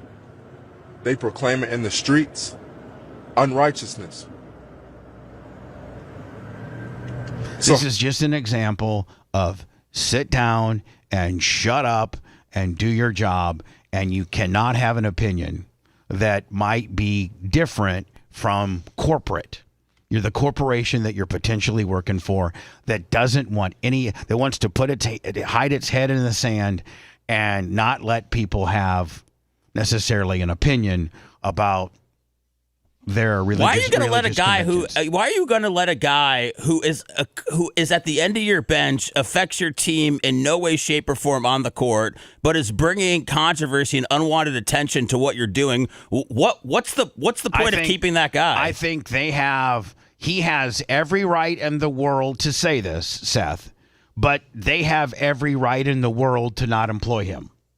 If you know what I'm saying. Like I'm saying yes like, and yes. And so yes I'm saying and like, yes. What I'm saying is like he has every right to say this, but they're a business and they're looking for a certain look and a certain amount of non-blowback, and so they have every right to say, you know what? We don't appreciate the added spotlight that you're bringing on our business, and we're going to fire you. But you do have the right to say it, but with that right comes consequences, just like we have the right. We could all come in here tomorrow, Seth, and in blackface. Now, that's our right to do that. Now, the repercussions that may cause are the companies that we deal with's rights to fire us. That's not what we signed up for. We didn't sign up for you guys to roll up in there in blackface and tell mammy jokes. No. You can. First Amendment-wise, you can. You can do it all you want. But we have the right to tell you we don't like it. How is it that one can't speak righteousness? How is it one that how are they to say that this man is crazy? I mean, again, now let me is this his reaction to getting fired? After being waived. Right? They said Now, by the way, I think there's another video of him on a plane. Yeah, I guess he's going after. And I got that. Okay, yeah, I got that too. Your conduct. Now this is after he's been fired, right? Yeah, well, right. He found out he was detrimental to the team. I haven't been with the team. Right? I haven't. No, but listen, you're detrimental to the team doesn't mean you have to be, shoulder to shoulder with the starting center. If you're on the roster, you're representing the team, whether you're walking down the streets of downtown Chicago going to a Starbucks or at warm-ups for the Bulls getting ready to play the Pistons, you're representing the team. During the offseason, if you're under contract for the Bulls, no matter what you're doing, where you're at, you are you're a piece of the Bulls. Been with the team because I've been rehabbing. So how is my conduct detrimental to the team? Are people that stupid? Is this guy that stupid and that militant to think that because you're doing rehab that you're not an extension of the Chicago Bulls? Where have I done detriment? Did the players did I say man, you suck? No, but they did to you. Did I say and there probably were some guys on the team be like, man, we don't need this, man. This guy's a bust. Let's get rid of this guy. We're paying him $6 million a year. Get the hell out of here. We don't even like him. And if he has this type of mentality on his own and wants to cause this much havoc, what does he like? How does he act around the boys? I'm not trying to say that he's He's probably fine. They probably don't even talk about this stuff. No, they which don't. is why he feels inclined to go live and all that. Well, right. I guess he's been like all year has been doing little biblical rants, talking about how he suffered from depression last year, and the old him is dead, and now the new him is alive. And this happened a couple months ago. Get some help, dude. If you suffered from depression, he just did, Bubba. He found God. That's his help, and he has his strong religious convictions. And is it wrong for you to tell? Is it right or wrong for you to say that Seth is wrong with his religion, or that I'm wrong? No, but I'm at the Chicago Bulls. Right. I'm Bubba the Love Sponge. You can it's pretty the much Colin say Kaepernick deal. You can say what you want with me, my friend. There's really not a right or wrong answer. Yeah, Kaepernick's not in jail. He's just unemployed, and so you can have your convictions, but at your own detriment. Right. It's what I'm saying. Colin Kaepernick had every right in the world to act the way he did. Is it going to get you blackballed out of the NFL? Yeah. But then he went double down and was able to prove that he was blackballed, and they paid him off. The players, that would be detrimental to the team, right? Because I don't trust, and I'm saying the player sucks, and I'm on the same team as him, right? And he's my teammate. We're supposed to be teammates. We're supposed to be on the same team. Isn't Billy Donovan the coach? Yeah. Of Chicago? Yeah. He's about to get fired. Former Gator? Isn't he about to get fired? Seth, do you know about that? How good are the Bulls this year? Are they bottom feeders? They've been bad for a while. I heard that he might go to North Carolina. Yes. Didn't he originally go to Oklahoma City from Florida or something like that? I believe so. Yeah. But they're talking about he might go back and he might go to college for that NC job that just opened up. Oh yeah, Right? he went back to back at Florida, did he not? Man, I don't. They had some great teams. Yeah, Dan would probably know better. I think he went back to back. He went back to back championships at Florida before they picked him for Oklahoma City. We're supposed to be playing together, right? We're supposed to be passing the ball to each other, right? Hey, listen, buddy. It's their ball. The ball that you're passing back and forth is theirs. And if you upset the apple cart, my friend, you're out. This guy got addicted to seeing those 2,000 people watching him live, and just couldn't stop doing it. He get chat cancer. He got addicted. No, just I mean, when you have an audience, man, it's like Lummy said, the guy's been going on live a lot. Mm-hmm. He's had a horrible year. He's been talking crazy about, like he said, that the old him is dead. People, you can talk like people don't really talk like that in sports, so it's jarring a lot of times when you hear that kind of thing. So when you hear all those things, and then you have this that can be a distraction, and then a bunch of people blowing smoke up your ass, right? Yeah. And then then that empowers you to say even more stuff on this particular forum where their group, marking out and blowing smoke up your ass, and that emboldens you. But look, he's made $32 million, and if he wants to follow a righteous path, and he can do that now. Probably can. We're supposed to be doing if he was smart with his money, he's probably going to be okay. handoffs and ball screens, right? We're supposed to be doing these things together. Lummy, I think this is some commentators or some sports guys that are talking about him getting let go. Of course, what's the Facebook? Yeah, Facebook.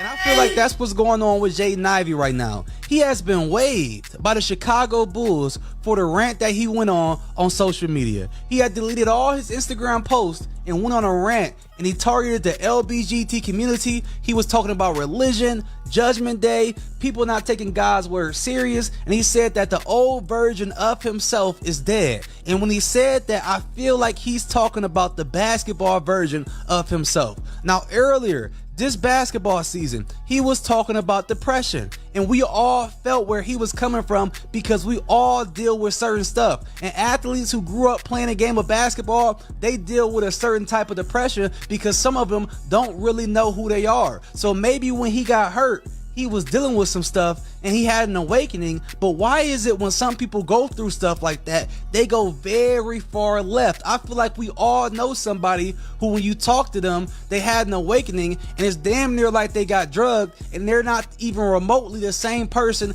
that they used to be. I think this guy's spitting some good game. Yeah. Well, of course you got to go. Yep. Oh, no. His mom is a coach at Notre Dame, so he has been around the... Oh, I didn't know that. His mom's is she a coach of the girls team? Maybe. And doesn't the Notre Dame girls team have a very successful program? They do. They're a good program. They just lost. Did they? Yes.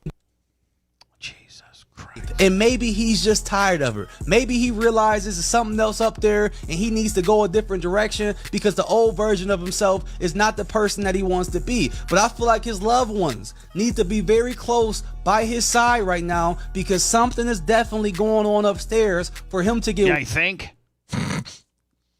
Oh, God, Facebook has due got to a rant that he went on social media, he basically throwing the bag away. And I know money is not everything. AJ Griffin a couple of years ago walked away from the game of basketball in a religious pursuit. And it seems like Jaden Ivey is headed in that same direction. I mean, you can't, for those scoring at home, you can't throw the bag away. You can't throw the bag away. Well, a lot of people are saying it's kind of like last year remember when the hockey players and the LGBTQ and they were having those pride nights and some of the guys didn't want to wear the jerseys and warm-ups and stuff. Hockey was a little more cooler about it than NBA was. Yeah, that's what they're saying he's kind of doing. He didn't want to have to wear the jerseys and promote the Pride Month. You gotta feel the temperature of the room before you Do a live stream before you do a live Is stream. it Pride like Month? I thought June was Pride Month. Yeah, but the NBA is almost over then. This is NBA Pride Month. Is it NBA Pride Month? Yeah, I think March is NBA's Pride Month. So they get 2 months. That's where many don't know the real Jesus. Now this is Jaden Ivey on a plane just right after they released him, and he's on a plane, a commercial airliner, which you can tell, and he's doing this rant. And Seth, I think you're kind of hit on it, the fact that maybe he's now become somewhat addicted to getting instant feedback and the 2,500 to 3,000 people that might be on his live feed, because I mean he can't stop doing live feed gimmicks to the point where he's even on a plane and the flight attendant has to tell him to put his phone up. Yeah. Like, I think he's like, I think that's all he has left. I think that literally the 2,500 to 3,000 people might be like the only thing he has left. The only people they're going to listen to is nonsense. And he not even surrendered. And y'all believe he's a Christian. Talking about Steph Curry. Y'all believe he's a Christian because he wrote Philippians don't know the real Jesus. That's why you got Steph Curry and he not even surrendered. And y'all believe he's a Christian. Y'all believe he's a Christian because he wrote Philippians 4:13. Y'all think he's a Christian. But he cursing just like the world. We are now almost ready to go, so please take your seats, fasten your seatbelt. Friendship with the world is enmity with God. He's friendship with the world. He don't know Jesus. And I pray he comes to the truth. That him and his family will be saved in Jesus' name.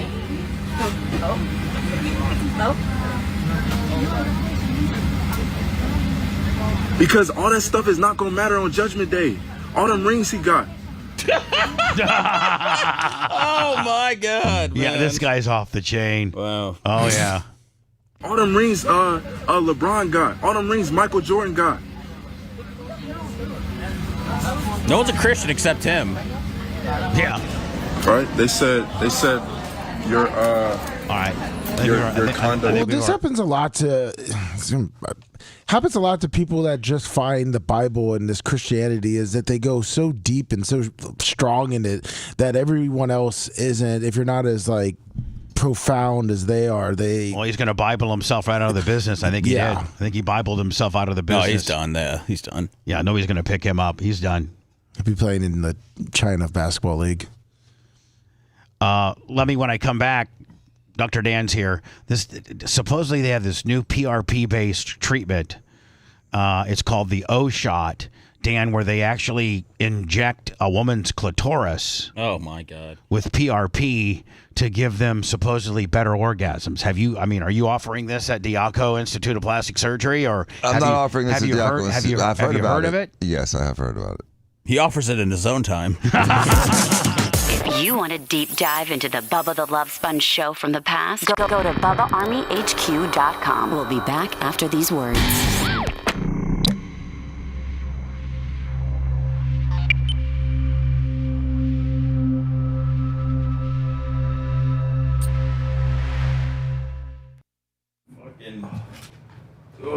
But like, couldn't you like rub a little cream on it? Cream! Yeah, do a little lemon cream first, a little lidocaine cream. Oh. Dr. Dan gets out there, little. You gotta really rub it in though, good. It's just circular rubbing. It's like getting a shot in your balls, man. Yeah, that's why you would rub the shot in your balls. What was that? A shot in your balls? You get over it. Hurts for a second. Shot in the balls? When I got my vasectomy. Yeah. Oh fuck. Hey, I actually shot my bag up myself. All right, I'm good. I can't hear this. Dr. Mark put a purple marker as to the Okay, I don't want to. I'm having a hard time hearing this, man. with a 31 gauge lidocaine. That's unholy, dude. That's unrighteous. Yeah, well, I did. I shot my bag up. I shot my bag up in the bag one. I shot my bag up in the bag one. I'll tell you one thing, guys. We are having such fucking major internet issues here, and I know Macho Man is probably just fucking beside himself. You fucking trolls. There's a lot of you trolls on chat too. I'm about fucking tired. I don't block you, which I should, but.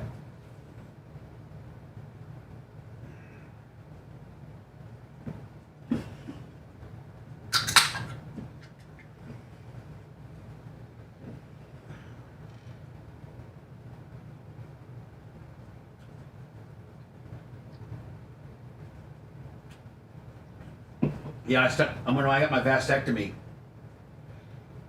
Dr. Mark went to shoot my bag, and I'm like, you're gonna numb up my bag? He's like, yeah. I said, well, boom. Can you just take this purple little magic marker here that they use for medical, and show me where to shoot it and how much to shoot in there? So I took my bag and pulled it out like this. I just went bam, bam, bam, bam. First one almost brought me to my knees. But after that, everything was numbed up. Then I laid back and he cut me. I laid back so I couldn't see him make the little incision. He pulled out my vase, cut it, cauterized it, and put a butterfly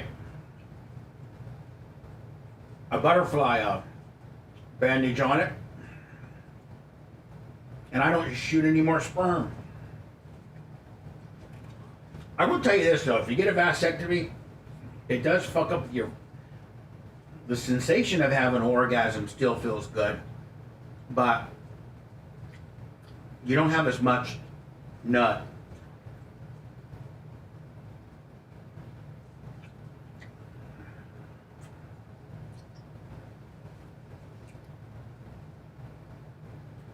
You're not. But it's good being able to come in chicks and not fucking get them knocked up. Like no bitch could ever say, oh, Bubba's the man. I'm not the daddy. Nope. I shoot 0 sperms. 0 sperms, buddy. How's everybody doing? I've had a fucking shitty couple days.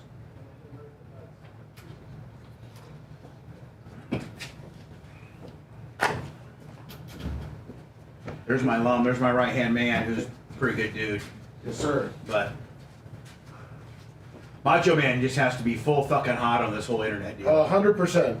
Like, somebody's fucking with us. I'm telling you that. Yeah, I mean, the logs are all cleared, which is weird. And it's another day. All started on Friday. Like someone scrubbed it. Well, yeah. If you can't check what their IPs are or anything to see what it is, they went and literally cleaned their tracks.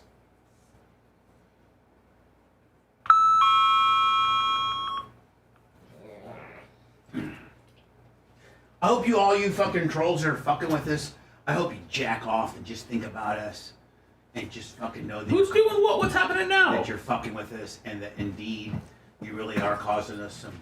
Is that? Oh, shot. You're right, Wizzy. I've had a couple shitty days.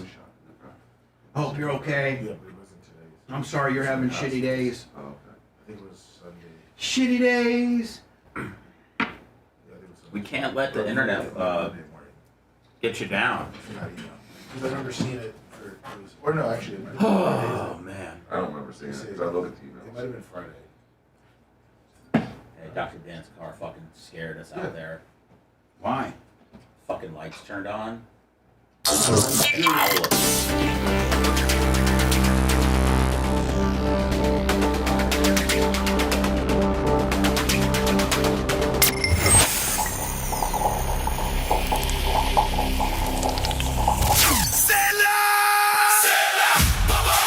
Hey, it's Bubba. Big Gus has already found all the salespeople he needs. He's already found the technicians he needs. Now he just needs you to come by your Mahindra, your Coyote, your Skag, your Steel. It doesn't matter. They got it. Tractor packages, zero-turn bundles, financing, parts. And it's all located at 1490 US 98 West, Mary Esther. More information, you can always go to BigGusTractor.com. Tell the Bubba Army. The Bubba the Love Sponge Show, listener supported via PayPal, Venmo, and Cash App, all at the Bubba Army, now returns.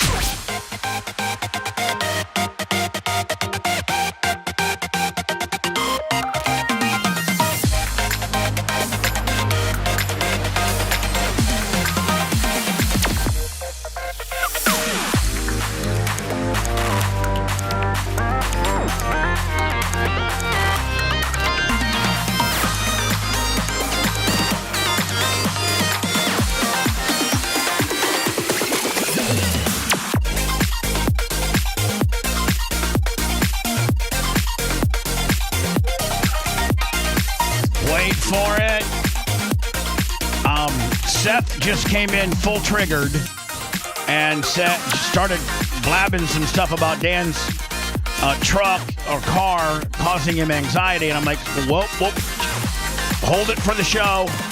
So I'm throwing over to Seth Kushner, who's been triggered by something in the parking lot. All right, well, I know Dan's got a magical car because he's got a Cybertruck, and I do think it's very cool. I went for a ride in the very beginning, but for some reason, when I was out there today talking with Lummy, we were having a very deep conversation about why it hurts so much when you get hit in the private parts. Yeah. All of a sudden, the lights came on Dan's car, and then a owl with red eyes appeared on his screen and started moving its eyes towards us. On his screen? Were you inside the car? No, you can see straight through, and it was an owl with red eyes. And Wolf fencing. Does that mean 25? Wolf fencing. I love you. $25. Thank you, my friend. It's never done that before. I've gotten close to Dr. Dan's car. I look in all the time. Now, Dan, Dr. Dan's showing me right now the video. I got the video of you.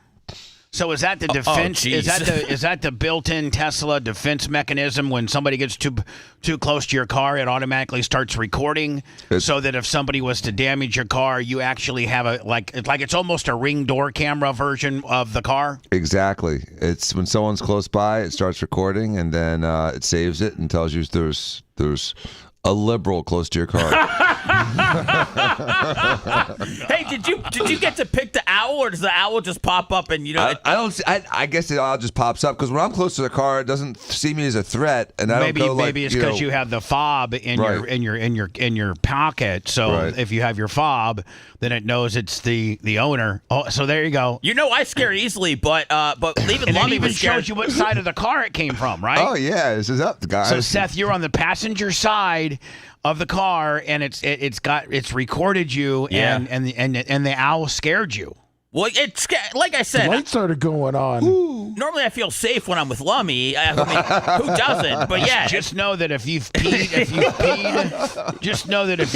on any side of Dan's car, that he might have a picture of your ween. Yep. Because it's going viral. Yeah. So No, it's only I pull my pants all the way down when I go pee, so it only have pictures of my butt, of your ass. Yeah, of your hairy ass. Yes.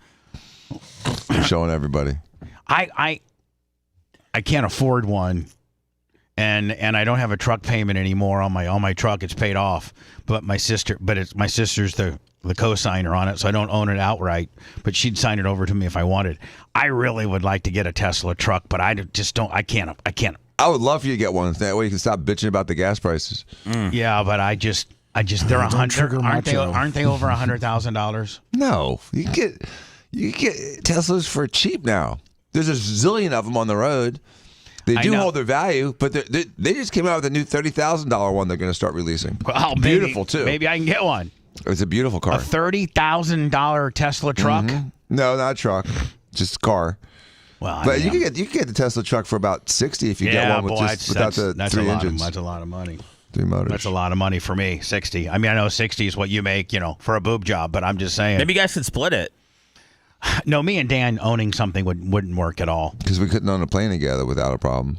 Well, we did. I know, which is why we could own a car without a problem. Do you know why we owned a plane together when it was not a problem? Because you can't use a plane 24/7. That, and the plane can only be at one place, meaning like we couldn't house it at your place one week and my place the next. It has to be at the airport. So it kind of airport is Switzerland at that point, and we had to go to that destination in order to use it. And, we're not using it every day. Whereas if we had a car and we owned it together, we'd have to break up. Okay, you get it this week, I get it next week, blah, blah, blah. Yeah. Steve would just step in and buy one for me. And then, because, me and you owning a car together is not feasible at all. But is your sister going to give you her old one? Was she talking about doing that? She traded. She went ahead and traded it in. Because I couldn't afford the insurance on it. I was like, oh, no. But the insurance was expensive? For me, yeah.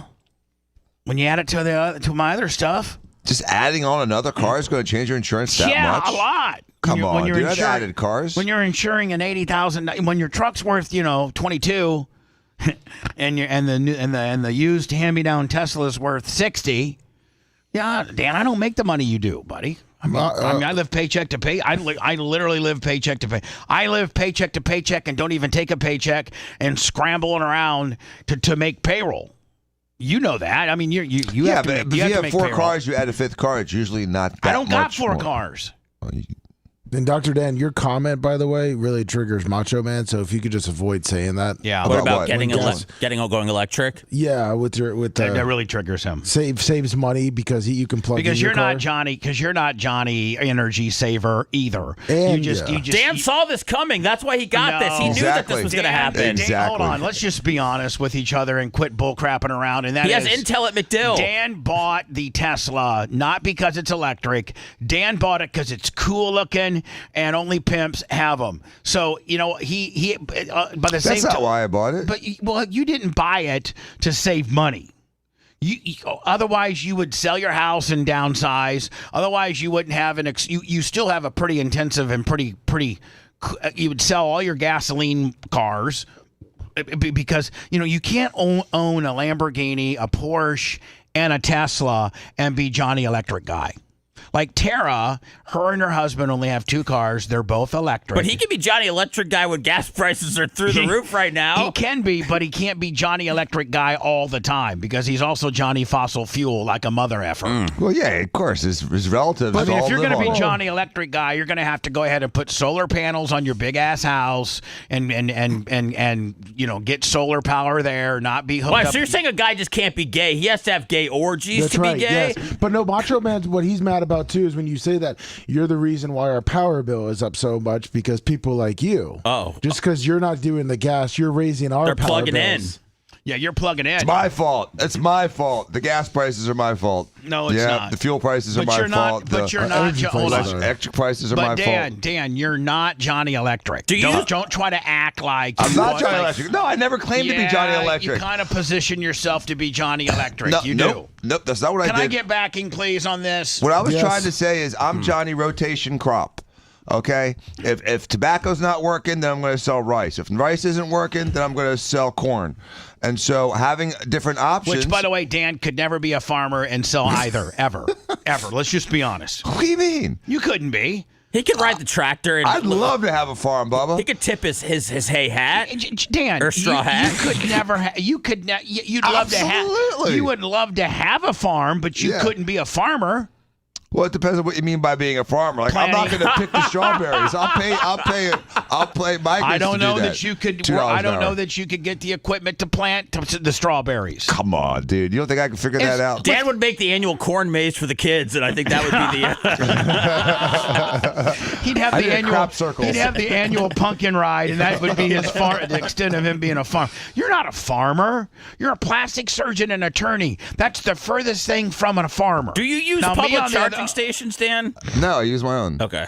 And so I have a charger in my house. It's easy for what I do. My daily average driving is probably about 40 to 50 miles. So electric car is easy for me. I understand, and mine it would be easy for me too. I don't do a lot of driving, and the most driving that I do is about 110 miles, 220 round trip, and that's to the track, and that's well within a full charge. I think a full charge, even if you're hot dogging it, can go about 300 miles, can't they? Yeah, 250 to 300 depends on the car. Yeah. So as long as I wasn't Johnny hot dogging it, and here's the thing, I got 50 amp camper service up at the track. I could easily install a 50 amp, electrical box to charge my and when I go to the track for a race, like we have a race this weekend, I go up on Friday and I come back on Saturday night. So it would be charging, Dan, all night on Friday and 10 hours on Saturday, so I'd have a full charge again. Absolutely. It wouldn't take that long, Bubba. It would only take a few hours, and it's no different than running your dryer. I mean, oh my God, I'm destroying the power grid because I got to dry my underwear. I'm not worried about the cost. I'm not worried about the cost of charging it. I'm worried about the cost of buying it. I don't have the money to swing, 60 to 80 grand for a Tesla. I don't. I just don't. And my truck, I finally got paid off. I don't owe anybody anything right now except the IRS. Trying to get that handled, and so I can't be making any large purchases, or they'll come get them. Anything that I potentially buy, they could take. Right. So I can't buy nothing. Whatever. whatever taxes I file this year. If I was to get a rebate, they take it. They take it. Yeah, I don't ever and I'm trying to get this thing handled, but I'm on my third IRS agent because they keep getting fired. And my IRS attorney is like, I've never seen such a thing. We've been trying to get this thing cleared up for 4 years, and we can't get an agent to stay our agent. Because remember, they first got me when Biden hired those 96,000 additional IRS agents to go look into cold case files, and I was a cold case files. I thought that didn't know them anything, because remember they came to me in 2018 and said, if you write us a check, I got a settlement from a particular situation, and I was able to write them a check, and for less than what I owed them, but the matter was resolved. And so I'm running around here 2019, 2020, 2021, let me not filing my taxes, paying my payroll employee escrow, doing everything the right way, thinking that I'm in good standing.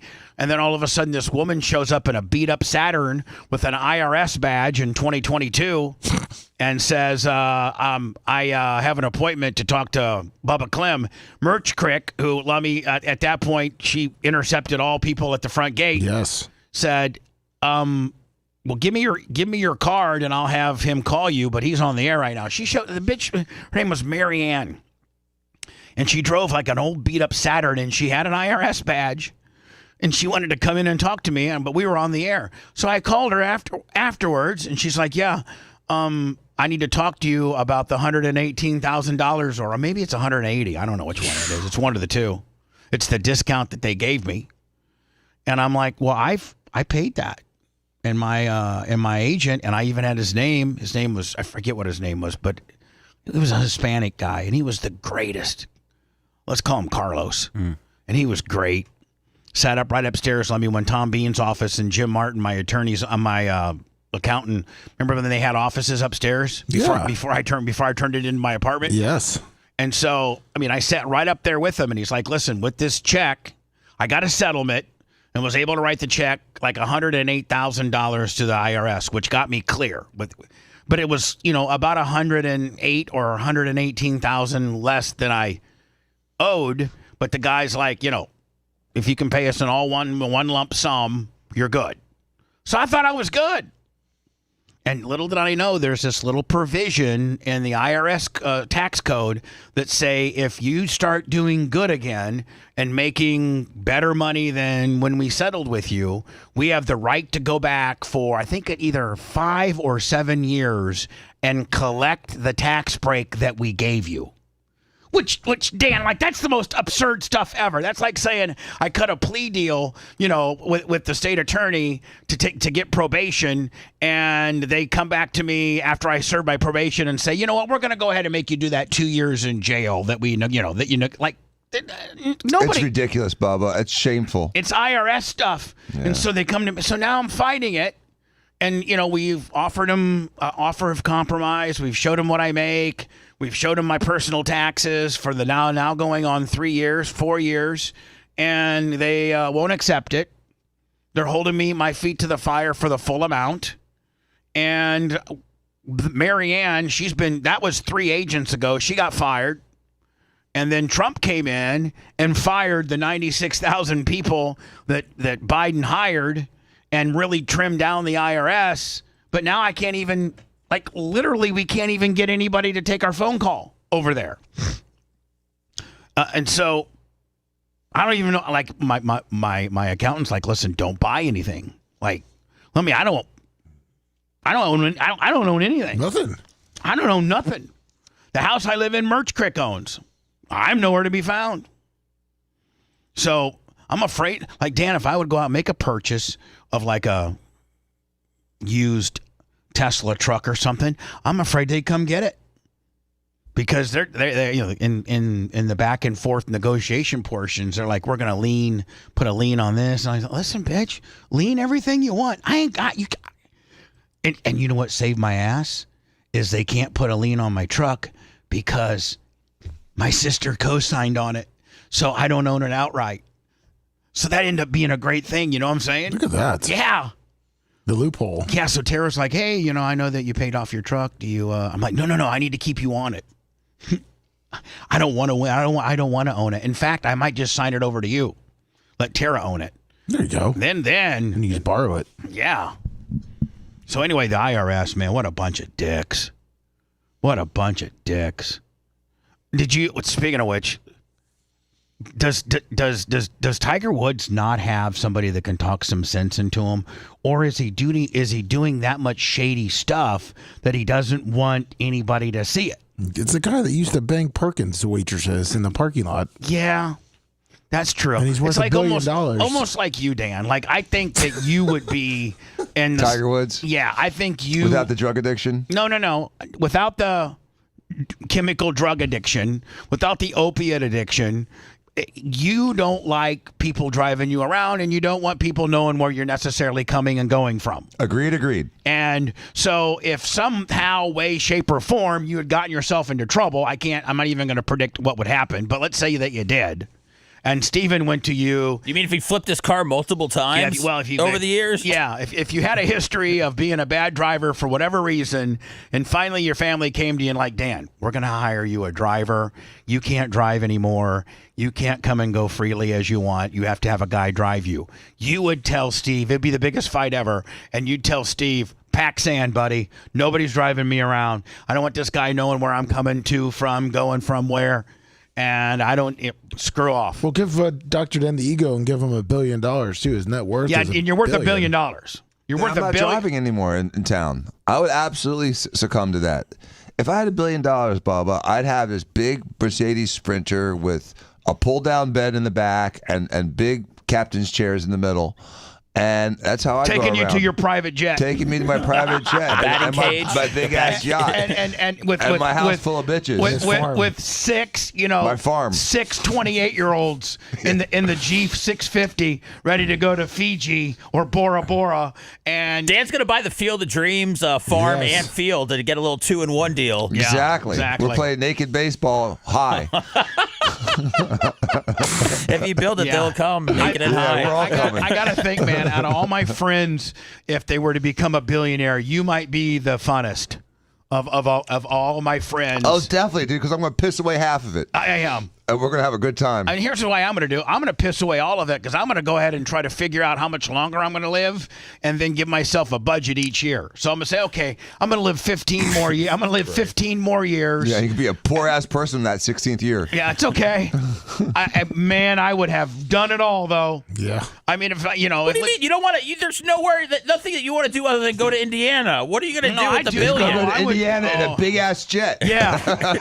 and pick up Indiana bitches. And a four slider. Where's your wife? What's she doing while you're picking up Indiana bitches? She's either allowing it to happen or out. One of the two. Okay, because you're gonna have the upper hand with the. I tell the merch crick, listen, I love you. Want to marry you. You've been with me even at my lowest point. When I was ready to kill myself, you talked me out of it. When I didn't have a place to stay, you bought a new house for me. The merch crick is absolutely my angel. But I'm worth $1 billion. But here's it. No. but I'm worth $1 billion. Get your cleats. But I would tell the merch crick, but listen, babe. I probably, over my years have really been probably borderline sex addict, and I love bitches a lot. I love hot bitches. Hot. I'm gonna marry you, make you an honest woman. You're my wife, but you gotta let me do my thing. You gotta let me do my thing. You need to go talk to Lummy, and he's going to tell you to get your cleats and get to Stephen. Yeah, and try to find me some nice girls for massages on Little Easter Island. In fact, you know what your new job is, honey? Is just trying to go to whatever Instagram, whatever, and find me bitches, hot ones that want to hang out with me and do naughty stuff. We're just not going to eat them. And by the way, every naughty bitch that comes to my big ass mansion has to sign a Tom Bean, Steve Diaco, Jay Diaco, Kevin Hazlett, Brian Matroni, Dan Diaco, that you guys have all looked at it. What are you going to do to these women? They're going to sign NDAs. Is the first thing they're going to do, right, Dan? I mean, the first when you walk in, then they get a 3-minute head start, and he starts hunting. Merch Crick. Oh no! When you walk in, you're going to be given a gift bag, a gift bag, and there's going to be $10,000 in there. Oh, right. And there's going to be you get to $10,000 and sunblock. After Dan, you get to $10,000 upon completion of the NDA. Right? Right. You sign the NDA, and it's been looked at by all the attorneys I just mentioned. Throw Regina in there too, so you can have a girl's perspective of it. Let's not forget, Lummy, who is the one that drafted my. Well, listen, let's not all forget that all of us guys, even from Hulk Hogan's prenup, was a derivative of my prenup was a derivative of Dan's. Dan's original prenup is what all of us used, and we just made it stronger and stronger and stronger. So Regina Hunter now has the template of the best. Her reputation, one of her reputations in town, is she has the absolute most ironclad best. Never has been, it has always stood up, has been challenged, I don't know how many times, and never been ruled, unfair prenup. Regina Hunter has that template, and that originally started, and I think, Dan, your attorney was out of West Palm Beach, wasn't he? No, he was from St. Pete. He's died. Your prenup is the one that everything has been spawned after. And so, I'll have Regina and Steve and Tom and Jay and Kevin and Brian and Dan and every other attorney that I know have this ironclad NDA. And when these chicks come over, Merch Crick's there and she signs them up and then she gives them $10,000. Pew! Now, She checks them in like she's checking people into bar. Yeah. You're listening to the Bubba the Love Sponge Show. If you want 24/7 on-demand Bubba and the crew, go to BubbaArmyHQ.com. The Bubba the Love Sponge Show will be back after this.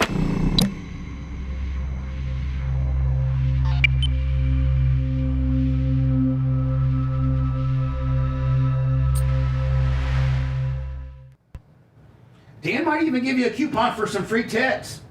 There you go. Dan, if you were a billionaire, you'd still keep your plastic surgery center going. You'd get a young gun guy in there that you would train to run it, to be the doctor, and then you just roll around. I would just roll around and shut down. There's no reason to even have that liability. Oh yeah, just shut down? Shut down. Yeah, dude. shut down. Mm-hmm. But you're still a doctor, and you can still do a tit job at TOS if you wanted to. Like it, yeah. Yeah. For friends. Do you have to renew your medical license every so years? Yes. Every 2 years. Like, do you have to take a test, or is it just No. Your license, you have to renew it every year, but you just have to renew it. You don't have to retake a test. All right. My board certification, every 10 years, I have to take a test. Okay. And so you've taken what? Three of those tests? Two of those tests? I've re-upped twice. Are they easy? Yeah. The first time it wasn't, they made it easier. Because everyone sued. Oh, really? Yeah, it was just a fucking money grab. They charge you $1,500 to retake the test and charge you another $500 for the review book, which had all the fucking answers. No. Oh, really? Yeah, it was bullshit. If you play the little game, you win.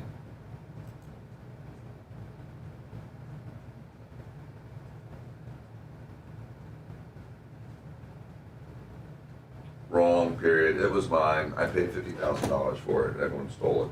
Yeah. We should all had to kick back a little something back to you. No, Jay was saying it was Rob's. I'm like, no, it wasn't Jay. It was mine. I was paid $50K for it, and everyone else fucking took it for free.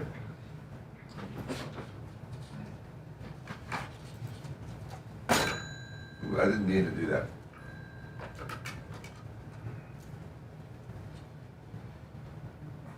You got some fruit out there. Why don't you go like a little small infield and plant half of the corn in your own little farm? Like the outfield be corn? Yeah. And the infield just be the infield? Yes. I can absolutely do that. You got enough room. Yeah. I can put a baseball field back there. Yeah. Yeah. How deep is like a little league outfield? Like 200, isn't it? Yeah, 200. So diagonally, I'd have 200. Yeah. I'd have that. You could do 200 all around. In the middle, 200 in the middle, 150 on the quarters, 180 on the quarters. Yeah, you do 180 and 200 in the 205 in the middle. Yeah. Perfect. Then how far are the bases then? Not 60 feet away, 40 feet? Really? Yeah. 30. How far are the bases from each other? I mean, how small are you getting it now? No, I don't know. I mean, probably like 90 feet. Hey, let me how far are the bases in Little League? Are AI videos, are they doing good? Yeah. Are they making any money? Are they? Yeah, they're making a little bit. Yeah, we haven't had one that's. Where are they doing the? Which one's done the best, and where did it do the best? Probably Facebook. Facebook, they're doing the best, and the Hogan Africa one. Oh, the Harley. I'm sorry. What the fuck is? Not Terry Harley. Funk. Huh? The Terry Funk. Terry and the Funk. money, and he's getting this from his. The Macho one. The Macho one's doing okay. Gave the guy a couple of tips. Using the Macho. I got my lab results, Dan, back, and they're not good. Oh no. So I mean, I guess just go with the 60 feet one then. Is that a 60-foot bases? And all the bad shit, it all has to do with my hematocrit. Hematocrit? Yeah, and I do my double red blood cells, so I think that Can you that's. show it to me? Do you have it? You handing it to me? Okay. Just look at my test level. Hold a second. I haven't got enough for you to start. Don't talk about this on the air. Oh, okay. Or I guess we can. Yeah, we can. I guess that might be some good content actually. I got a copy. Holy shit! Did I say that out loud? You're talking about my Then I got to the second page.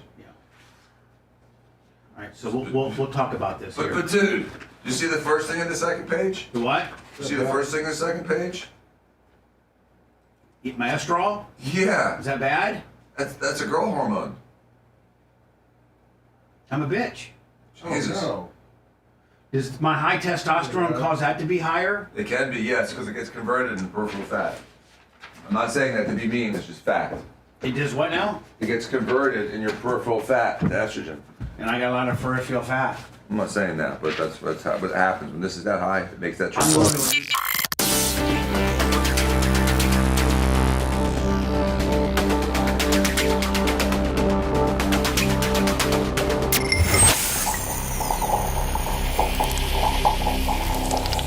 What is there not to like about the show? Bubba the Love Sponge. Guys are awesome. And I love the sponge. The show's cool. It's real, man. He makes me laugh my ass off every time I listen. I'm a full truck of fact, man, so it gets me through the day all the time. Bubba the Love Sponge. You're listening to the Bubba the Love Sponge Show. So I just showed Dan. I got my labs, and I just showed Dan, and I got like estrogen levels, like because I'm fat. And Dan said that my fat's turning it into bitchness. So I guess my what's it called? Estradiol. Estradiol is Slightly elevated. Slightly. Double what it's supposed to be. And my A1C, which is pre-diabetic. So, I better get my act together. No one believes you would be pre-diabetic. Yes, I am. So I don't know, Dan. I'm going to a new doctor tomorrow, and he told me to. He did. You need to, Bubba. You need to adjust those things. There's nothing catastrophic there. Is this all fixable? Yeah, it's all fixable, dude. And maybe back down on the test a little bit. Yeah, I got the half as much. I think the gorilla at Busch Gardens called once his test levels What, back. you got the Hogan type of levels like you had that one time? I'm at 1,300. I've never seen a number that high. And you're supposed to be at about above 5 to 12. So I'm only 90. I'm 1294. I'm only 94 points on the high side of that, but that's causing me, I think, some estrogen issues. And then my A1C, which I have. Here's the problem, Dan, is that because I was moving out of the upstairs apartment into the new place, I had a very regimented. I did folic acid. I did a multivitamin, a folic acid, a B12, a zinc. A fish oil. I had these, vitamins that I were, along with some medication, and I've kind of gotten off my regimen for the last 60 days. And I think that that's why my levels are whacked out, because I've literally been kind of off of my regiment that my other doctor, who's now retiring, had me dialed in, including my A1C. I have A1C medicine that I was taking and kept it low. And, you know, I got off my routine, and I think that my levels show that.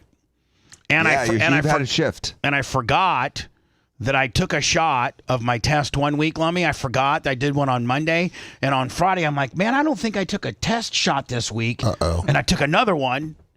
And then I went and gave blood on Wednesday. And I think that's a false positive too, which I can fix that by just backing off that. And then, Dan, can my new doctor, look at that stuff and give me, is it all fixable? I think so, but you need some kind of estrogen blocker. I thought I had one, but I might have forgot. Jay's here. Oh, my man. Hey, Jay. Yes. For those scoring at home, I will tell you that we ripped off Dan's prenup. Well, I have a question. I have a question for you. Who got married first, Rob Elder or Dan? Doesn't matter who signed the prenup first is the question. Who had the prenup first? And I know I did. Rob Elder did. Hold on. No, I think I know it's right. I think Jay's right. I am right. But it's just Danny wasn't a lawyer I went at the straight time. to the lawyer. Yeah, Danny did borrow it, but he wasn't a lawyer at the time, so he couldn't do what I did. I brought Dan's to a lawyer, and I said, "Here, I'll give you $5,000 if you copy this." But I didn't do that. That was the problem. Jay. You couldn't. I you weren't a lawyer at the time. But Bubba did the same thing. But regardless, I still had to pay from scratch. It was Rob Elder. I didn't use it from Rob Elder. No, I think did. I think mine was Rob Elder's. Yep. Mine was Rob Elder's, and then Gina made it like almost ridiculous. We all did. It was mine. Dan, you got it from Rob Elder. I'm I sorry didn't to get it from Rob Elder, Jay. I paid yell over me. Just who got married first? $50,000 for it. Who got married first? I didn't borrow it from Rob Elder. I know you got suckered by a guy for $50,000. I remember it because divorce and prenups suck. The prenup costs more than divorce. Right. And so I know who got married first, Bubba. I It know has where we nothing to got do with it. who got married first. I got it from Rob Rob had to do another family member used it. Listen to this. It's ironclad. Who between you or Rob Elder used an attorney on the other coast? I thought it came from an attorney from West Palm Beach. Mine came from an attorney in St. Pete. I know. Right. Where did Rob's come from? I don't know. Jay may know that. Jay got I his just from Rob, know. I baby. just know who got married first, which is the undeniable fact. So I don't know how we could have copied Dan when Rob got married first. Well, Dan had one. And I got married after Dan. Bubba took mine. I definitely Hogan took yours. mine, and you took mine. Right. And you took Rob's. I didn't take Rob's. I started from scratch. Hold on. So here's I had nothing to do with Rob's prenup. Dan, here's I think the really honest to God how it went. Me, Hogan, and Jay took yours and made it better. That's for sure. Now hold on, and I think Or made it just customized it. Well, Yes. yeah, definitely Personalized it. And out They of didn't change it And at out all of for me. all of them, mine was the stiffest. Like mine was unbelievable. Like I've told people what the details of my prenup, and they're like, "Are you kidding me?" I'm like, "Yep." So, well, you know the thing about him is if for me it was I was already getting married when I was successful, and so it really wasn't about anything other than was she into marrying me or was she into it for some other reason. And it was very clear she wasn't into it for the money. Right. You know, Candle's a very simple, needed person. And so. Well, mine might have started to be in for the money, but once she signed the prenup, then she had to be into me because the prenup was pennies, very much pennies. So, Dan, what I'm thinking is maybe you did use a derivative of Rob's because me, Jay, and Hogan and everybody else used a derivative of yours, but you had to get. You probably have it. You probably are derived from Rob. Well, and I remember he had to really. I mean, his was very intensely gone through, and I remember there being Rob's, Danny's. I remember it being a very detailed, lengthy process. Oh, mine was lengthy. Mine was recorded when she signed it, and with a psychological evaluation. Yeah, mine had all that, and with her having an attorney too. That's the key. And when you do that, you're iron. I mean, I hate to say you're ironclad, but you're pretty well protected at that point. Well, you know what though? Everyone I know who had one went above and beyond what the terms are. I didn't. Everyone I know, including Dan. You know me, and I didn't. That's true. I guess that's true. You're right. I mean, we're saying that everyone except for Bubba. I stuck to the letter of the prenup, baby. I stuck to the letter. You know what? We have a good friend that doesn't have one, Bubba, and he's 3 years into a divorce. He can't get out of it. Oh, my God. It's a nightmare. And is it going to be It's going to be another year or so because they're just both acting and without what these women the don't interest. realize is that, listen, you know what? All the It is 3 years, isn't it? all the bickering and all the fighting because you want more is all you're doing is getting churned by attorneys. And I almost think for Breezy, and I'm talking to 2 attorneys right now. So Jay, you're going to love this advice. So for Breezy goes, when I was making really good money at 98 Rock, really good money, and just gotten syndicated and all this kind of deal, and I was going through a child custody battle. And I think it might be case law that actually your mother, it might be Diaco versus Diaco. It is. And that is if you're a affluent man that makes more money than the woman, quite a bit more, then the man is required to pay both lawyers, his lawyer and hers, so that she is well represented and you just don't boss hog your way into, So I think it's your mom, when she sued Daddy Joe, that caused that to be the way. And so I'm paying for both attorneys when I'm going through this child custody deal. And I got this, I got a decent amount of money. And I go to my attorney, who is this big hotshot attorney, Nancy Harris. And she's like, Bubba, I'm going to need $25,000 retainer. So I'm like, okay, let me write it for you. So I wrote her a check. And then Cliff Curry calls up and tells Nancy that he's representing Tyler's mom, and he needs $25,000. So she calls me back. I'm literally driving home after just writing her a check, and she's like, Bubba, Nancy Harris, listen, you need to send me another $25,000 for a retainer for Jenna. I'm like, well, how's that work? And she told me about this case law.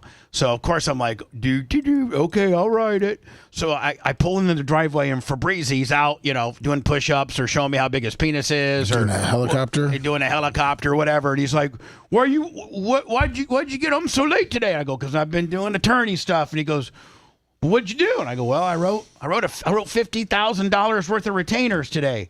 And he goes, you idiot. I go, why? He goes, you never do that. You give them 5, and he goes, now they got you hooked.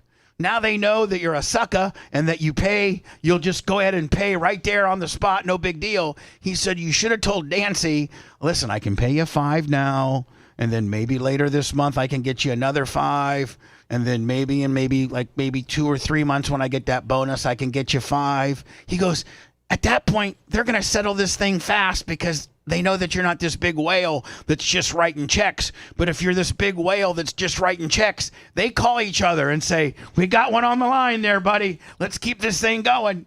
Let's call a child psychological evaluation, in-home study. Let's do an IQ test. Let's do depositions. Let's do all this stuff. Is he somewhat right, Jay?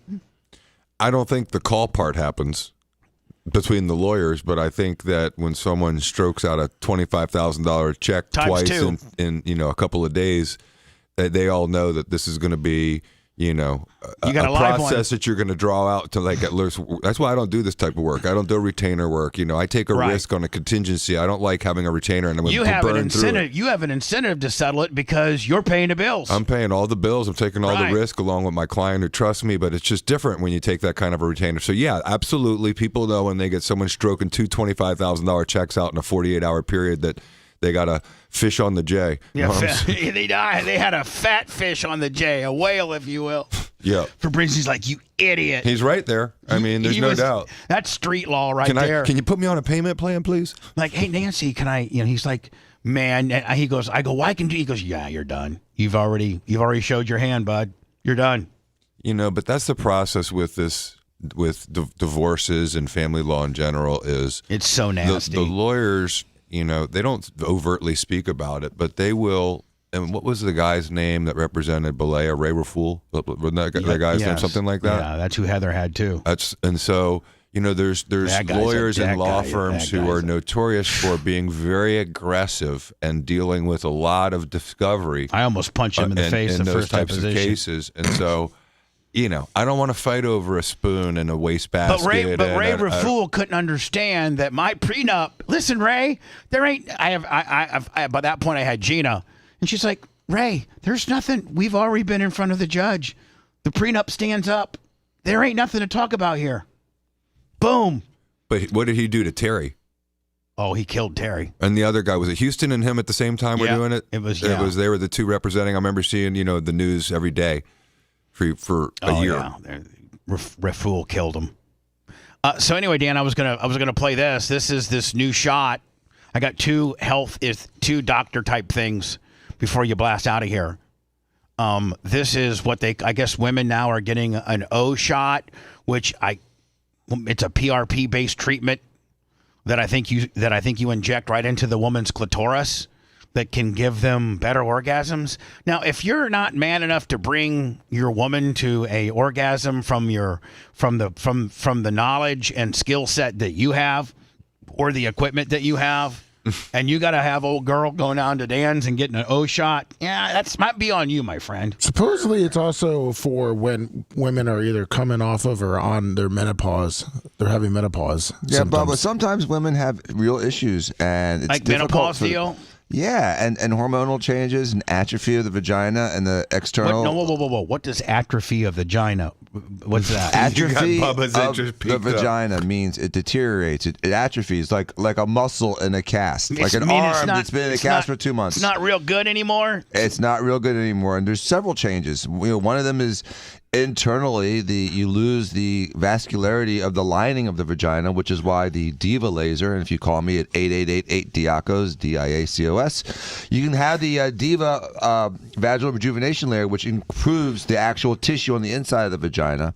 And then when we talk about the outside of the vagina, the labia lose their puffiness, they lose their fat, they atrophy, they shrink like a grape shrinks as it gets on its way to a raisin. So the labias will dry up and shrink up? Yeah.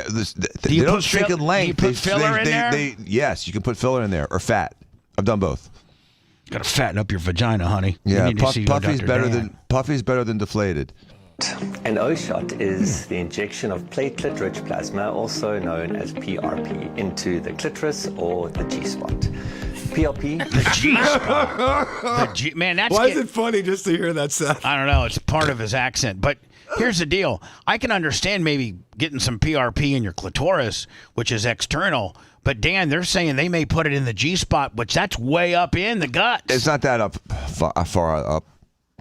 Platelet-rich plasma is 2 inches in drawn there. from your blood. Your blood is then How spun do they off find in the it? centrifuge. Well, how does he determine where it is, Bubba? It's in the same spot every time. Two-finger cul-de-sac technique. But that's the cul-de-sac. That's not the G-spot. That's way up in there. The cul-de-sac's deep. That's how I get up in there. I get up into the But cul-de-sac. the G-spot's way before that. The Okay. G-spot's, again, I've 2 inches. I've missed many a G to go right for the Caldy. Just saying.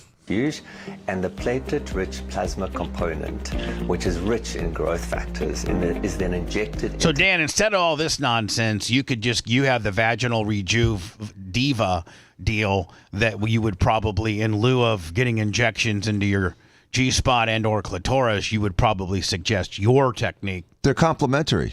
Oh, okay. So, injecting a clitoris or a G-spot with PRP can be done independent or in conjunction with the Diva laser, because that's not going to do anything to help the tissue of the vagina. Think about this, man. Us guys, there's not a lot we can do with our wieners.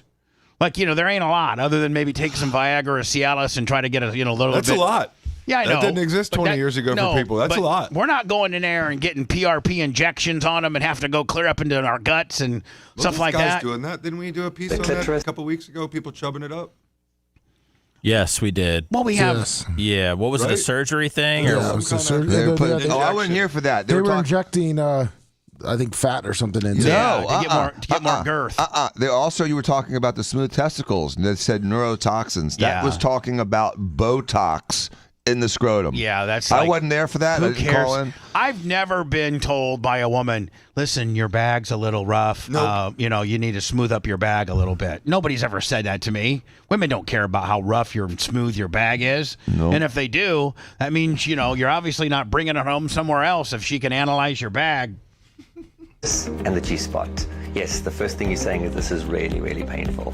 But with some good local anesthetic, it can be mitigated. Why do we do it? So we use O shots for the enhancement of sexual pleasure, and we also use O shots for the treatment of severe vaginal dryness. O shots are a really revolutionary and upcoming way in which to treat sexual dysfunction.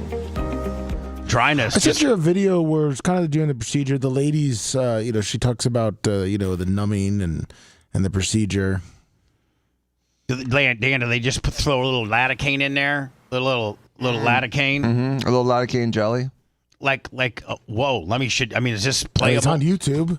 Well, I understand. Yeah, we have a doctor here. We've gotten banned. Yes, I watch it. It doesn't get it doesn't get any more. Hold on, it doesn't get any more graphic the than camera this. does not move from where it is. So this is the best we're getting? Yes. Okay. Clinical description?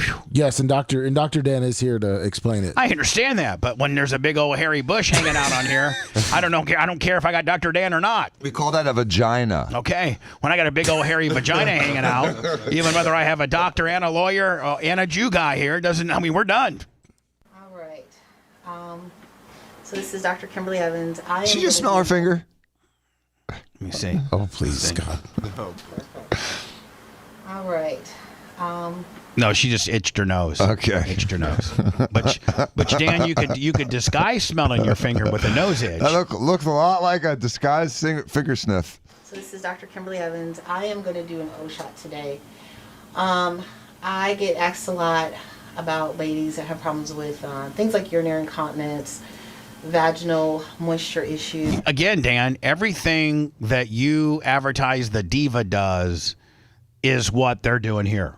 And I would think that the diva is in your vaginal diva gimmick that you got at Diaco Plastic Surgery Center USA, that it was probably less evasive than shooting your clitoris with a bunch of PRP.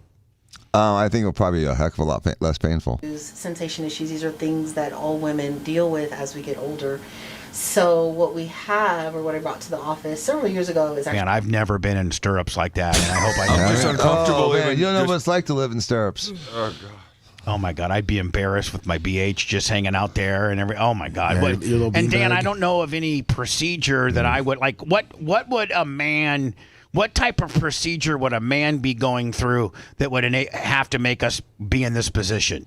You're having some scrotal surgery, sometimes rectal surgery. Not having any of that? Sometimes a medial thigh lift. Not having any of that? Okay. O shot, and it's been very, very, very popular. So I actually just wanted to do a quickie video. I'm not going to actually show you the actual procedure for obvious reasons, but I just wanted to make it as real as I possibly could and still keep it, of course, a little bit PG. What if this poor girl will be like, man, just get to it. I'm in here kicked out wide. Cold. Two different colored socks. Again, this is what we use as indicated. Talk about the most vulnerable position known to man. My Lord, think about it. Every one of us being in that position. Dr. Ned, is this how you lasered yourself one time? I didn't put myself in stirrups. But hold on. Everybody be quiet. Hold on. Everybody be quiet, because I want the next question to come out of my mouth, because I want to immediately have you ever put yourself in stirrups? And nope. Dan, be honest. No. Why would I put myself in stirrups? Have you not lasered your BH before? No. Oh, I thought you did. I thought you did. I thought you stood over a chair and lasered your BH, and you said it was the worst thing. I've done my external genitalia before, but never my BH. So you've stood on a chair, hiked up your leg, and lasered your bag. I just sat down and pulled it up. Okay. I didn't have to do acrobatics. It wasn't that hard to get to it. Dude, okay. Bubba, can you find out more about how it happened off the air? I don't know. The ins and the outs. I might be walking Dan to his car today to get the insider. To get the insider. It's a lot to take Dan, in. Tell me when you sat there and did your bag. For the O shot. So Dan, I think I remember talking to you privately saying that you did do your bag one time, and it was so goddamn excruciating that you've only done it one time because it hurt so bad. Yes, that's true. And the thing about it is, when the doctor's doing it for you, you don't necessarily have the anticipation. But when you're pulling the trigger on it, you know exactly when it's going to zap you, and it like you start getting trigger, like hesitant trigger. Yeah, it's hard to kick yourself in the testicles. It is. Did you have to numb? Did you numb your sack? No. Oh yeah. Next time you do it, are you going to numb your sack? Yes. Oh no. I'm going to put myself in stirrups. Yes. All right. So, man, can you imagine the viral sensation we would have of me giving Dan a sack of laser? Yes, that would be incredible. what I'm doing is Hey, it's Bubba, and I'm between Dan's legs right now. He's kicked out. Dan, say hi. We put some numbing juice on his scrotum, and I'm gonna laser all the hair off of it. Is that a bag of ice or what is that, Dr. Dan? Yeah, what is that? Hand? Yeah. She took it off. Here we go. all right. So what I'm doing is I'm Yeah, I think it is. Oh, yeah. She iced it up for the numbing. Oh no. I had some special ice. Oh, applied. damn. I've already put my numbing cream on. We use benzocaine, lidocaine, tetracaine. Okay, so she put the numbing cream. Yeah, But do you want a bag of ice in your testicles? I know, man. If it's numbed up, I'm not even gonna know about it. Like one of those ice packs that you put in kids' lunches would be nice. Yeah, that's where that ice pack's going next. I don't think it matters. Hey, honey, this is going to keep your peanut butter and jelly nice and cool. I don't think it matters. I mean, if she's already numbed you up, you know that. And then what happens It is I helps. use a little bit of lidocaine here to actually numb the area. Oh, now she's getting a shot right in the clitoris. Tiny mosquito bite here is what you're Yeah, mosquito bite. It's all cool till a mosquito bites you Oh right yeah, on the she's tip of actually. your Hold on. penis. If you saw her leg, it kind of kicked out a little bit. Look. And it's very normal for you. Just feel a little bit of discomfort, again, because it's the lidocaine. The lidocaine usually burns when it goes in. That person hasn't moved. But again, what I'm doing is I'm numbing right where They had to hit that laugh. It's in the whole time. She's pushing that. Yeah, she had the pusher. She's still pushing it. right where I need to be able to put the O shot. Okay. And then I actually put a little bit of extra numbing right where the G spot is. My insurance doesn't Oh, cover the no, extra numbing. now, Dan, she's actually in the G spot. She went from the clitoris to the G spot. Anatomy here. She Again, knows this where it is just because she's a keep her as doctor. Very comfortable as possible. Beautiful. Beautiful. See, it's different though. As a guy, Start me turning doing them this up is really creepy. good. You know what Yeah. I mean? Where a woman doing it is less creepy. I agree with that. I agree too. And I don't know if I can take much more of it, to be honest with you. I think we know the end result. They're going to plump up the clitoris and give you some more G-spot awareness. There you And go. drop You can that also go bass. to Dan, who's got the Diva, which is more like a phallic-looking dildo that does all the work. And if you want, PRP injections in your vagina, I will do it. I just don't do it a lot. I've done You it. do it with a woman in the room. Yeah, I make do sure it you with have a chaperone. a chaperone. No, Yeah. Thank you, Jay. Would you do it in your Cybertruck, Dan, if they paid extra? Oh, yeah. If you love that segment, then check out BubbaArmyHQ.com and do a deep dive on past shows. The Bubba the Love Sponge Show will be right back.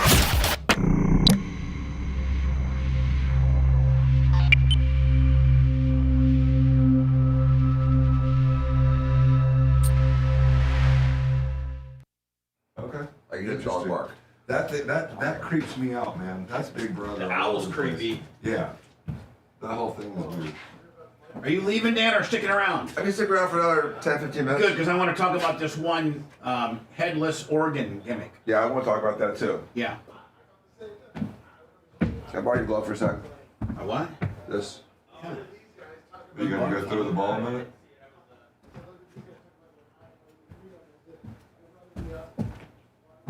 Hey, did What's My Face respond to your text about mom?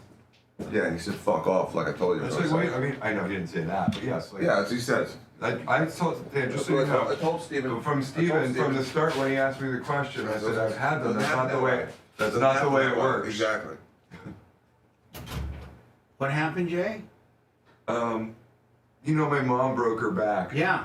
And so she also, she tore her shoulder, her rotator cuff, probably a month before that. Right. And now that she's isolated in bed, her shoulder's on fire. So I was trying to get her to the same guy that treated my shoulder injury and Danny's shoulder injury. And we blew in some favors and he said yes. And then Steven's like, see if he'll do it the same day. Well, that's just not the way it works. He's got to see her. He's got to look at his films. And then he's got to schedule her for the PRP. Right, you can't. You can't really just That's not the way the system works. I got her in within 48 hours. Right. 36 hours. And so he's doing the favor for us. It's just, you can't do it all at the same time. Right. No, you can't.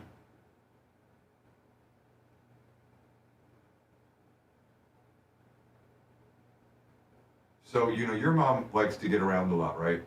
Yeah. So that's the problem. Well, my mom's probably a little less mobile than your mom because Arlene's she'll go from Tarpon to Bradenton. She don't give a fuck. Exactly. My mom's a little bit more kind of 10-mile radius gimmick. But she gets up and does something every day, though. Every day. Yeah.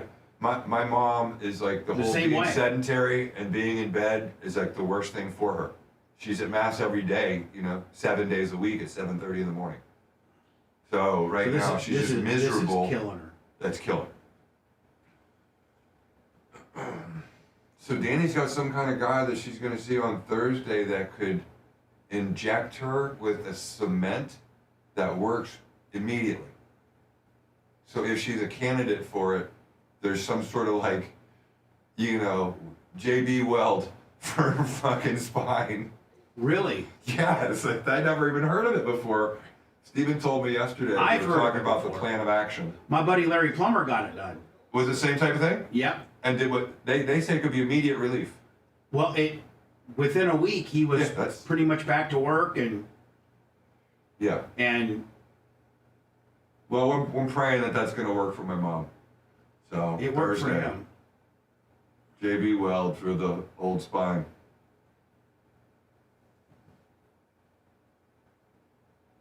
Which I used that for the first time 2 years ago on some car stuff. That shit's amazing, huh?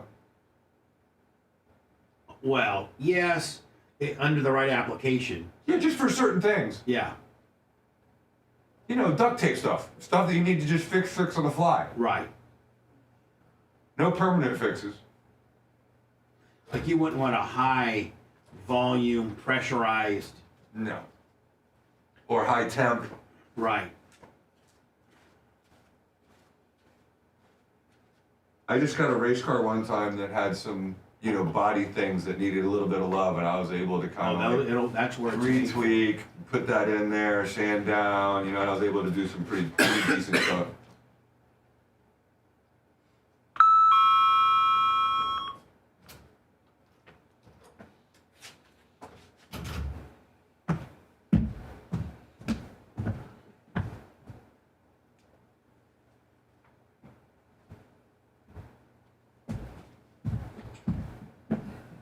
Thank you. Mm-hmm.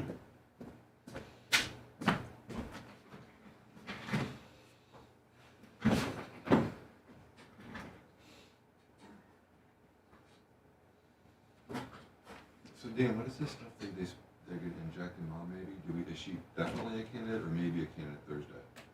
You may inject something in her spine He's going to determine if she's a candidate. That's what I'm asking. Yeah. That's what I'm fucking asking. I don't understand the question. They won't put it in on Thursday either. Okay.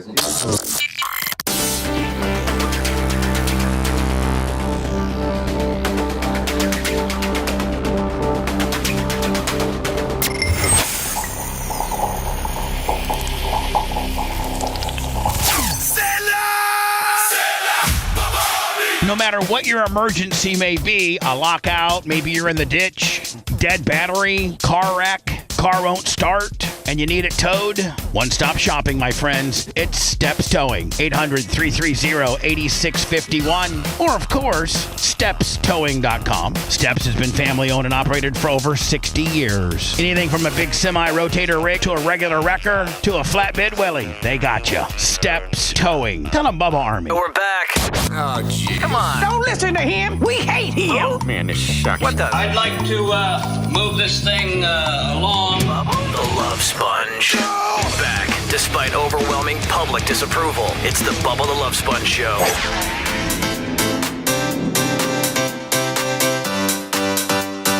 Today after the show, about 20 after, Clem Cush. You can go to our YouTube channel if you're a subscriber and watch it. It's also As It Happens live on Twitch, twitch.tv/The Bubba Army or YouTube, again, if you're a member. Now, it doesn't live on Twitch. It's only being broadcast live as it happens on Twitch, and then it's gone. You can always go to Bubba Army HQ, BubbaArmyHQ.com. That's where everything, our entire library of pretty much everything we've ever done, including an unbelievable search engine. And if you're, I think it's what, $5.99 a month, Lemmy, $6.99 a month, and it gives you pretty much anything we've ever done. So BubbaArmyHQ.com. I've been holding this story, and I got to get to it because Dan's got to take off here momentarily, and we're a little bit behind. But I've been holding this story because I wanted to get Dan's opinion. Billionaire-backed scientists aim to grow headless humans and farm their organs. Now, you've always said that the organ farming business in today's society is an absolute racket, and that you would suggest to people, including all family members and friends and people that you love and care about, that you not be an organ donor on your driver's license because you have firsthand, no names mentioned, no facilities, not where you did your residency or anything like that, but as somebody comes into the emergency room and there's that 50-50 shot that they might be able to save your life, and they look and see if you're an organ donor because it's $1 million business, and they may not try as hard to save you. It's a multi-billion-dollar business. It's a multi-billion-dollar business, and they may not try so hard to save you if you're an organ donor and you're young and you got a good heart and good set of lungs and good eye. I mean, Dan, when they harvest, don't they take everything from your eyeballs to your liver to your heart? I mean, they take, like, what's the extent of what they take if you are an organ donor and you're healthy? They'll take your corneas, eyes. They'll take your lungs, your heart. They'll take your liver. They'll take your kidneys. They'll take your bones and replace them with PVC pipes. What? Yeah. What do they need bones for? They use bone marrow. They want all of it. They literally, it's like you get what the catfish get at the dock after you're done cleaning a fish.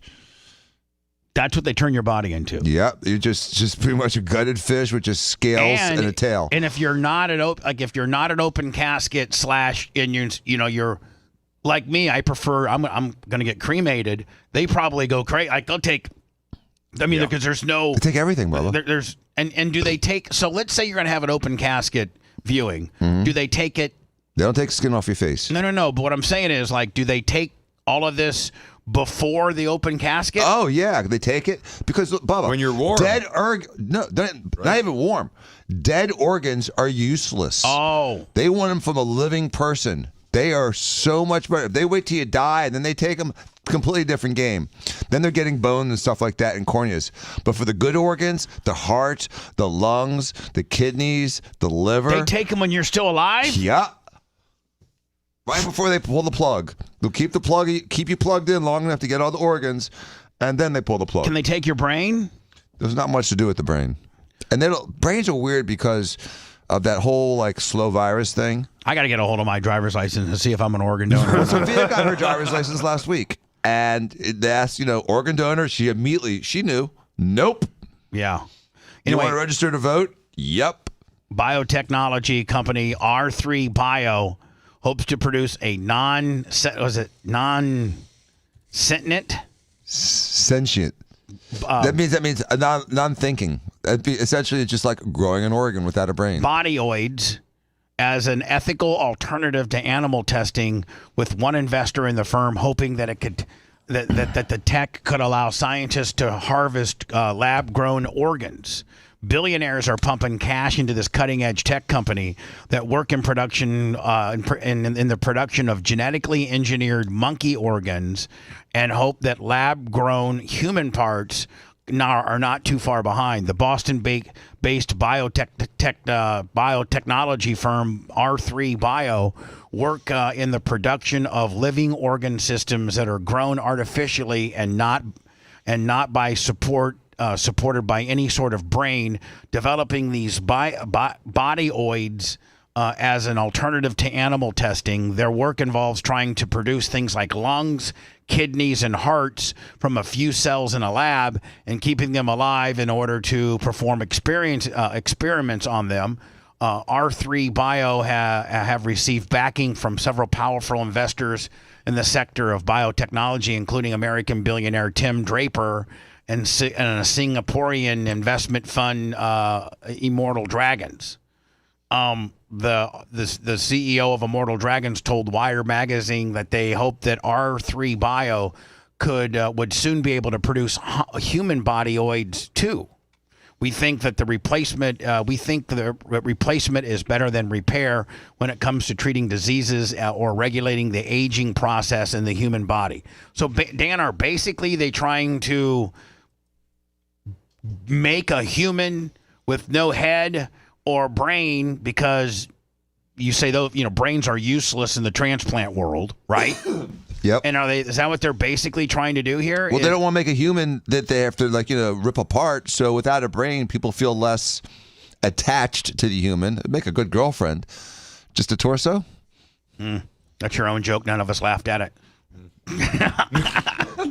I mean, if they just made a vagina, then that would be great. That's all we really want on the deal. That's it. If we can't have a head, and the things that a head can do for you, I don't mind snuggling every now and then you might snuggle with somebody with no head, Jay, and get back to me. It's not going to work for me. Here, lay your neck on my chest. No, I'm lay your neck stump on my chest. No human contact is good. No talking back though, right? Yeah, exactly. So at this point, man, why do I even need the hands and the back? Just give me the vagina. Just sell me the vagina. Have it stable enough that I can get on top of it and go to crazy on it, and then I can just put it away. Maybe you plug it back into some type of blood source or something like that. But Dan, are we really close to this, you think, or is this like Star Trek type stuff? Oh no, we're very close to this, and this is where ethics has to come in, and people have to put the foot down. I mean, are we going to start breeding human tissue just for transplants? Are we going to better our 3D printing of biological tissue, which I think is going to be one of the next real advances in medicine, is being able to 3D print, complex biological tissues. They're doing it now to some extent, but it's crude and doesn't work real well. Like being able to make a lung, or being able to make a heart, or being able to make a spleen, or being able to do any of that? Yes. And couldn't that also be really, really a good thing, or do you think this is no? Really I think 3D creepy? printing. I'm sorry. I thought you were done. No, you're good. I'm good. I think 3D printing organs is the future, and we can do it in a non-antigenic way, so you don't have to deal with rejection of the tissue. But we still can't build that complex three-dimensional organ because what we don't understand is a heart is not just heart muscle. In addition to the structures, which include the atria and the ventricles and the valves, there's the electrical conduction system within the heart. And so it's a very complicated, it's not just a little double pump. And if it was just straight mechanical, that wouldn't be a big deal, but it's the electrical port that we probably can't replicate and really don't know a lot about, right? Right. So we can build blood vessels 3D printing. That's easy.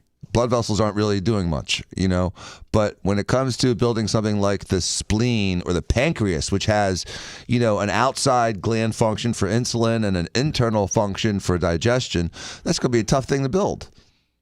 And a spleen's not really smart. We're never going to build an eyeball. It's going to take forever to build something like an eye that has nerves and muscle. It's just going to be difficult. Yeah, but it's got to work. You got to plug it in, dude. But hold on, but with 3D printing, that material that they use to make these things are not human flesh.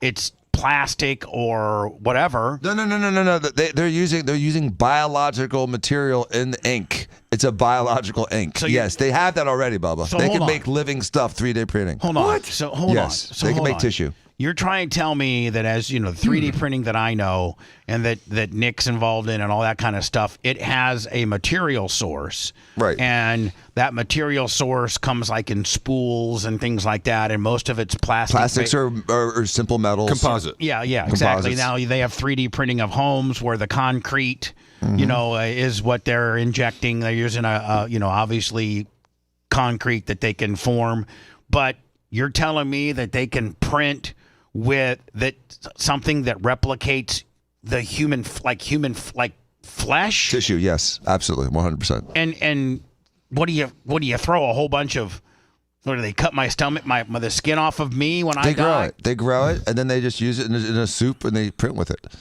I sent you a video. They grow what? They grow the cells, the tissue, I tissue sent cells. I sent you where they're doing 3D printing heart tissue with human stem cells. Really? Hold on here. Nearly 1 in 100 U.S. kids. Here we go. Nearly 1 in 100 U.S. kids are born with a heart defect. That's why scientists in this Stanford lab are working on an innovative new technique to 3D print heart tissue that could give those kids longer and healthier lives. Man, you're smart, Danny. 3D printers are... He's irritating, but god dang, he's smart as hell. No doubt. I mean, he's talking about pancreas and spleen and all the functionality of all this stuff that he learned in med school. And we sit here and make fun of him. Plastic surgeons aren't dealing with pancreases very changing often. the way we build just about everything, from our cars to our homes, even our food. But can they recreate one of the most crucial and complex human organs? It sounds ambitious. It is ambitious, but we believe that a lot of the... Like, Dan, is this guy here like a super smart dude? Like, like if you're a doctor... He's a lab tech, dude.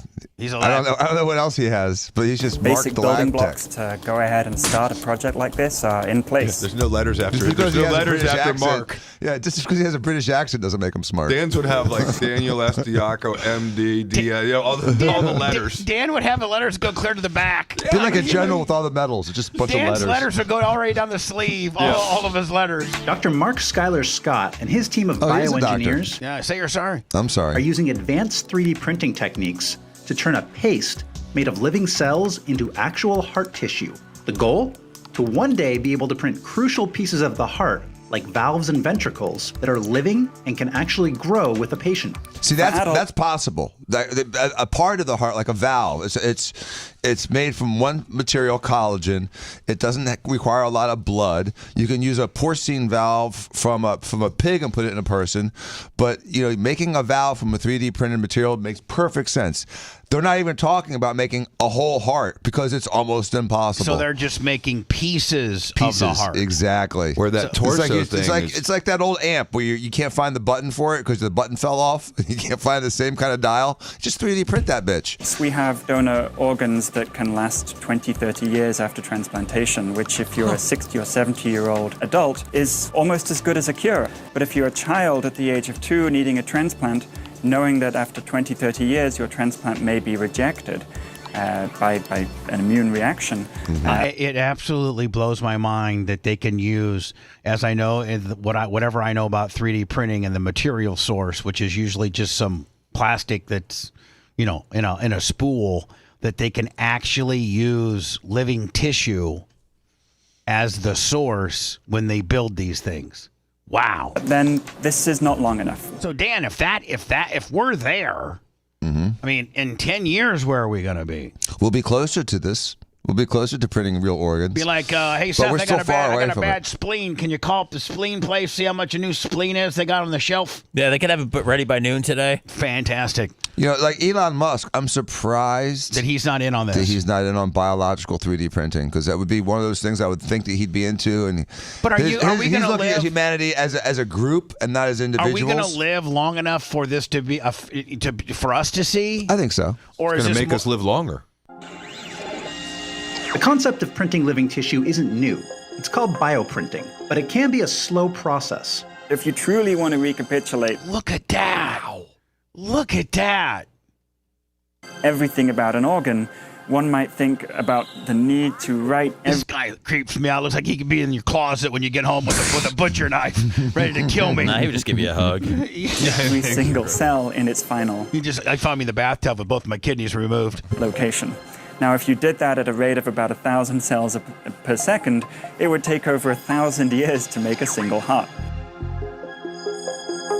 And that's where Dr. Schuyler Scott's team made a breakthrough. They developed a way to print with clusters of thousands of cells called organoids. We take millions of those aggregates and condense those into what is essentially... Now, Dan, what do they use? They need a starter.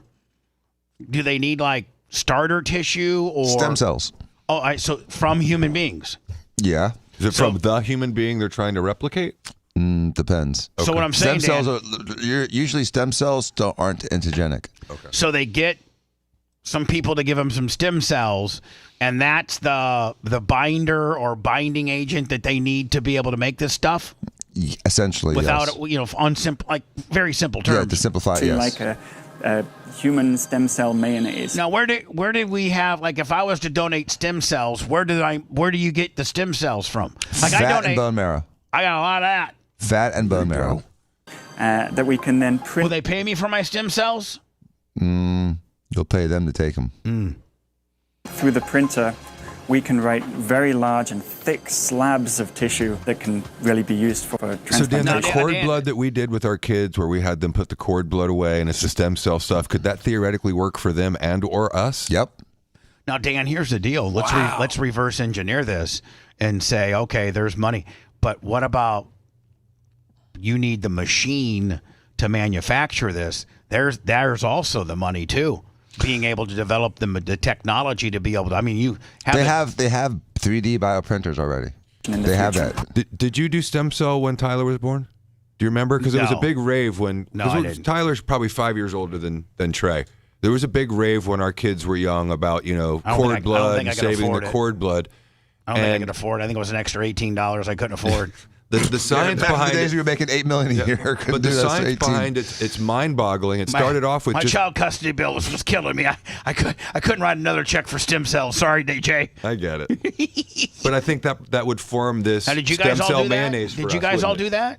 Danny and I did for sure. I don't think Steven did because I don't think it was a thing back then. Now, when you say you did it, what does that mean? They take the umbilical cord and the embryonic fluid and all that, and so they take as much as they possibly can. I got a tray milkshake on the in storage. Yeah, and then it's stored somewhere up in the Northeast that's in a non-earthquake zone, a basically. So does Sophia and Danny and Paige and Trey all have?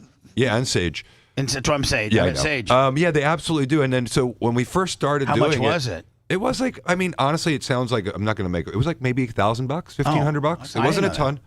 And at the time, it would theoretically work for the child and the mother.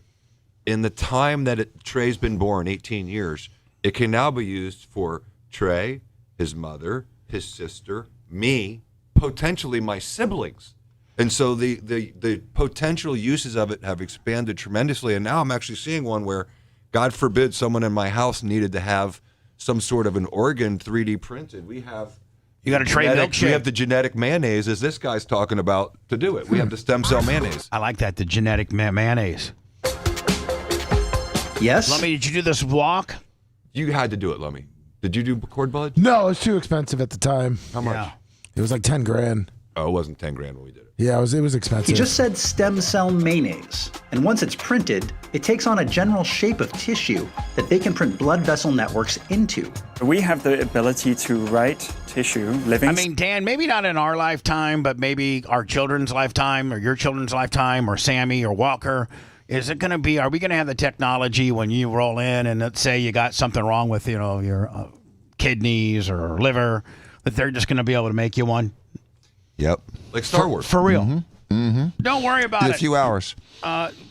Lummy, I know Walker's got a bad liver. Don't worry about it. Just print one up. Come back tomorrow. We'll have one printed up for you. Perfect. I mean, Dan, for real. For real. For real. Absolutely. We're probably 15 to 20 years from it, but yes, now, 100%. What's the first organ you think they'll be able to replicate? The whole organ? As a whole organ? Yeah. Probably the kidney? Probably the kidney. That's the one that seems to be the most needed, and it's the simplest. Stem cells, and be able to come in. That's the one that Americans abuse the most through drinking and other stuff. Yeah, right? livers, I think, are abused a lot, but liver's a lot more complicated than a kidney. Is it? Oh, dude, it's. And you only got one liver. You got two kidneys, right? Right. And pattern vascular channels in 3D, and then connect those channels to a pump and flow oxygen and nutrients through that tissue so it actually stays alive. Imagine him on the first date.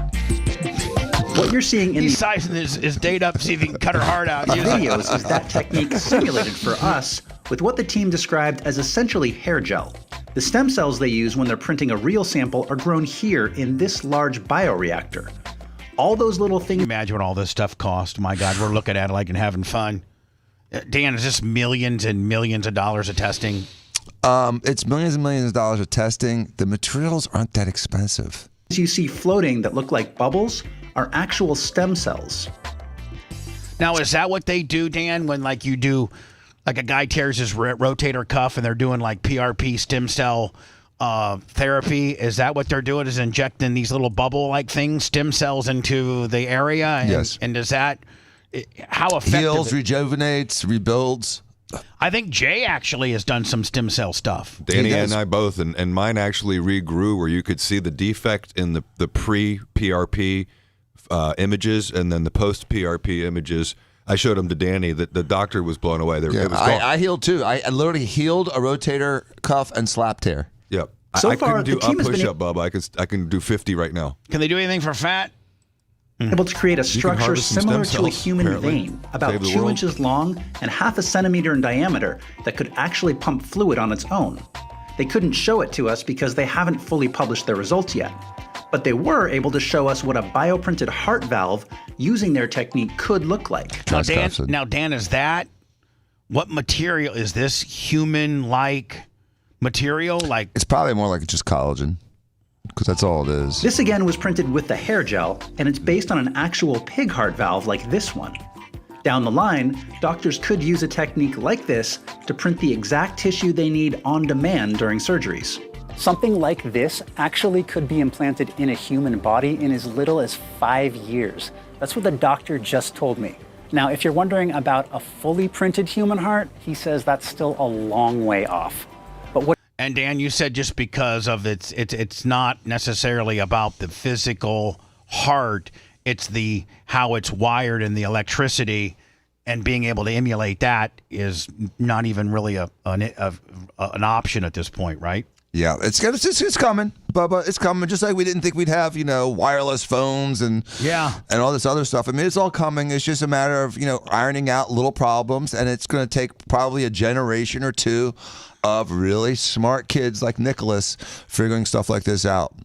Is that what is Nick on this kind of deal? He's not doing bioprinting. He's doing more inert material 3D printing, but the polymers he just got published again. He's a smart little bastard, and he's doing Smarter more than like, you. Yeah. That's tough for you to say. Not really. I'm proud of him. He's genetically related to me. I tell you what, I'm a lot smarter than his douchebag clavicular. What's that mean? His dad? No, the guy. The guy on the screen. The guy had the screen behind you. I thought Steve's nickname was clavicular. I'm sorry. If you want 24/7 on-demand Bubba and the crew, go to BubbaArmyHQ.com. Right now. The Bubba the Love Sponge Show will be back after this.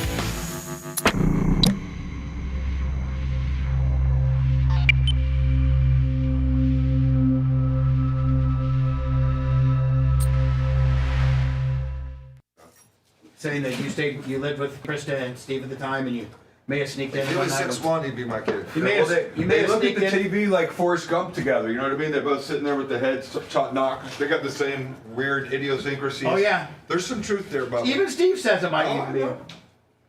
We're pretty sure. Yeah. It's not.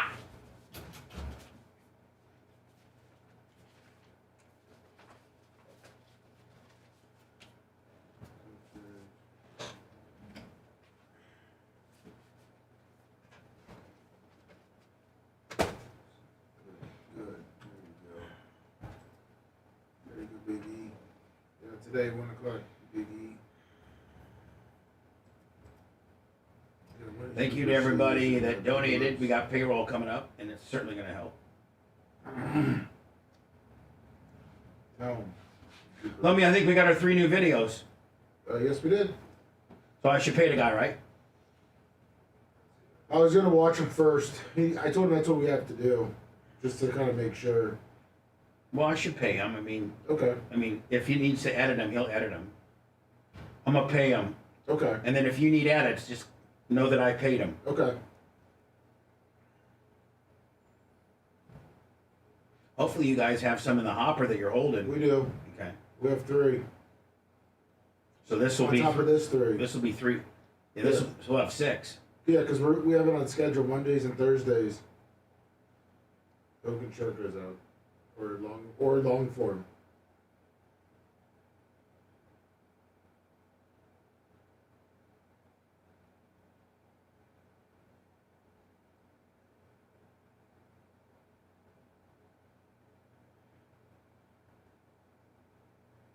Yeah, it looks like you're changed. All right, good. All right, I paid him, okay? Okay. Just making sure that your face was right. It is.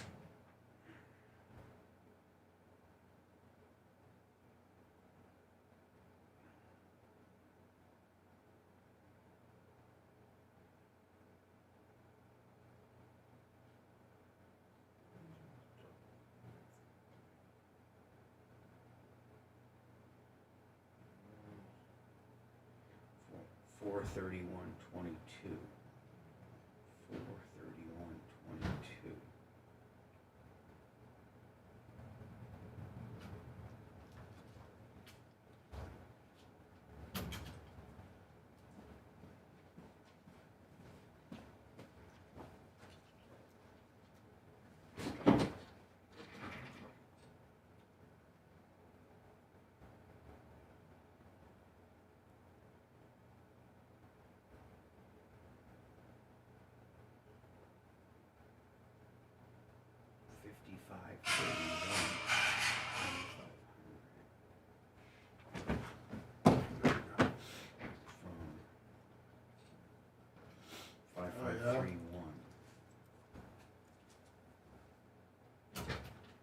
Everybody. Depends on what kind. That sucks.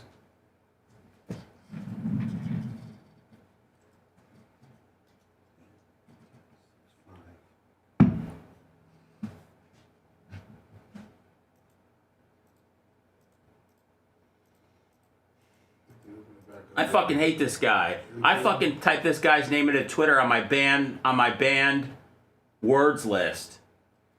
You did? Because you don't want to see him anymore. His shit was coming up on my algorithm. I couldn't stop it, so I had That's how you do it, because my wife's seeing stuff that she doesn't want to see too, because she did the same thing. She saw this on TMZ. Yeah. And she said all that comes up now is clavicular on her feet. Yeah, I banned Clavicular and I banned Aiden Ross, who I fucking hate all his shit. Who's Aiden Ross? He's a big streamer, but it's always just all the streamers are. It's always fake controversy. It's so much bullshit. It's just a bunch of drama. It's just bottom of the barrel stuff. Yeah. Like I Show Speed's awesome, but like there's a lot of guys that are just. What's I Show Speed do? He does a lot, man. He does a lot. He's doing some stuff with WWE now, but he gets you like he played in that flag football game, the Fanatics flag football game. He was just in Africa. He went to like every country. But he's like an athlete. Like he races. He's got something to offer, is what I'm saying. His name again? I think I've seen him before. I Show Speed. He's on the cool side of it, isn't he? Yeah, no, he's an intriguing guy. Yeah. Is Mr. B still a thing? Yeah, he's doing all this.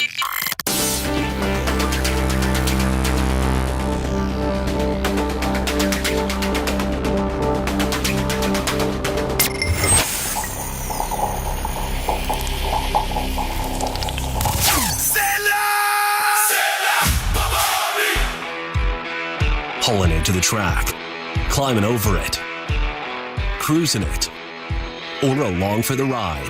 You're always in it to win it, and you want to stay cool.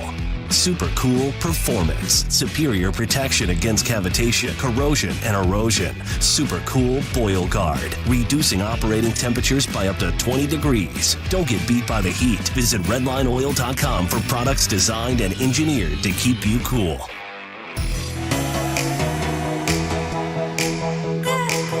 Today's Clem Kush, 1020, we'll call it.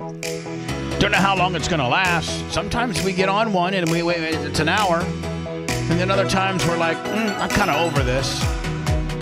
Let's get the hell out of here, F-boy. And he's like, let's go, Sponjo. And we're out. I can't promise one way or the other. Clem Kush today, me and Seth Kushner, ladies and gentlemen. It'll be live as it's happening for free on Twitch. But it doesn't live on Twitch because it quickly gets erased. But it lives on YouTube and it lives on Bubba Army HQ forever. Thank you. Go to one of those two. I was going to see if today it would be okay if I record a sports show with my buddy Grant at 1. Yeah, of course. Okay. Of course you can, bud. Thank you. Only if Grant wears a tank top again. And lets those arms breathe. Only if Grant grabs a few things that need to be thrown in the dump trailer and throws them in there. We'll do that. I think you and Mach are working on some stuff, are you not? Yeah, the next 2 days. Average Joe went, dumped it, and brought it right back. Yes, he did. Because he knows we need it. Yes, he does. One beautiful trailer. One dump trailer officially filled and dumped. Decluttering this place. I'm excited. I did not know, but this triggered Seth. My next story: social media influencer Clavicular arrested for battery and is in jail. And then Seth walked in and was like, I hate that guy. I've put him on my officially don't show up on my feed list. I hate this mother effer. Yeah, I got my algorithms gets all the streamers. So Neon, Sneeko, Clavicular, Aiden Ross, Speed, Kai Cenat, like they all pop up when they do something. And this guy's the most. But there's some of those guys that you like, right? I show Speed and stuff, but this guy's the work. This guy, what does he do? He hammered he's got this belief. It would be better if Dan was here, where he like hammers his face. It's like one of those things where he tries to have a perfect. Is it called looksplaining or whatever it's called? Looks maxing or something? Looks maxing. He supposedly had surgery to accentuate his clavicular jawline. Yeah. And so he was one of the guys that we actually showed a week or so ago when we were showing the people smashing their cheeks to try to like change their jawlines. So he's like the face of the jawline Mew. So it's all about these perfect, like they'll sit down and ask him, who's good looking, and he'll almost like when Brian was talking about Sydney Sweeney, he'll just talk about everybody's ugly, and whenever you see him on stream, he's usually is he all about his shtick. It's a all lot about of how hot he is. Yes, it's how hot. It's a lot of hot women. It's about how much he loves doing cocaine and stuff. Like I guess kids probably watch him. So I just can't have that. Where's he based out of? Everybody's out of Miami. I don't know where he's out of, but it seems like everybody's been out of Miami. He just got arrested for Miami, shooting gators in the Everglades. And now to some breaking news out of Fort Lauderdale. This is where a popular influencer and streamer is currently. Now, what kind of numbers has he got, Seth? I don't know, Bubba. Tens of millions. I just see that a lot. What they do is they clip these guys, and they have people that work for them, and they clip them, and they'll just put them on random Twitter accounts that go viral. So I just see a lot of their clips. I just know he's on Kicks, and I don't know what numbers Kick does, but that seems where a lot of the IRL streamers are these days. Kick? Yeah. Behind bars. He goes by the name of Clavicular. Local 10's Jeff Derdarian joining us live from outside the jail with those details. Jeff. This guy. Hey, I'm Jeff with the slick back hair. Hi. You know what's missing? A designer button. Look how stupid that one white button looks, Jay. Yep. He could make that pop if he had a designer button. Yep.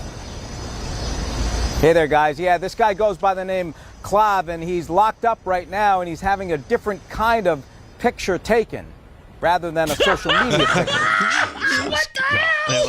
That's his lead-in. This guy's a cheese dick.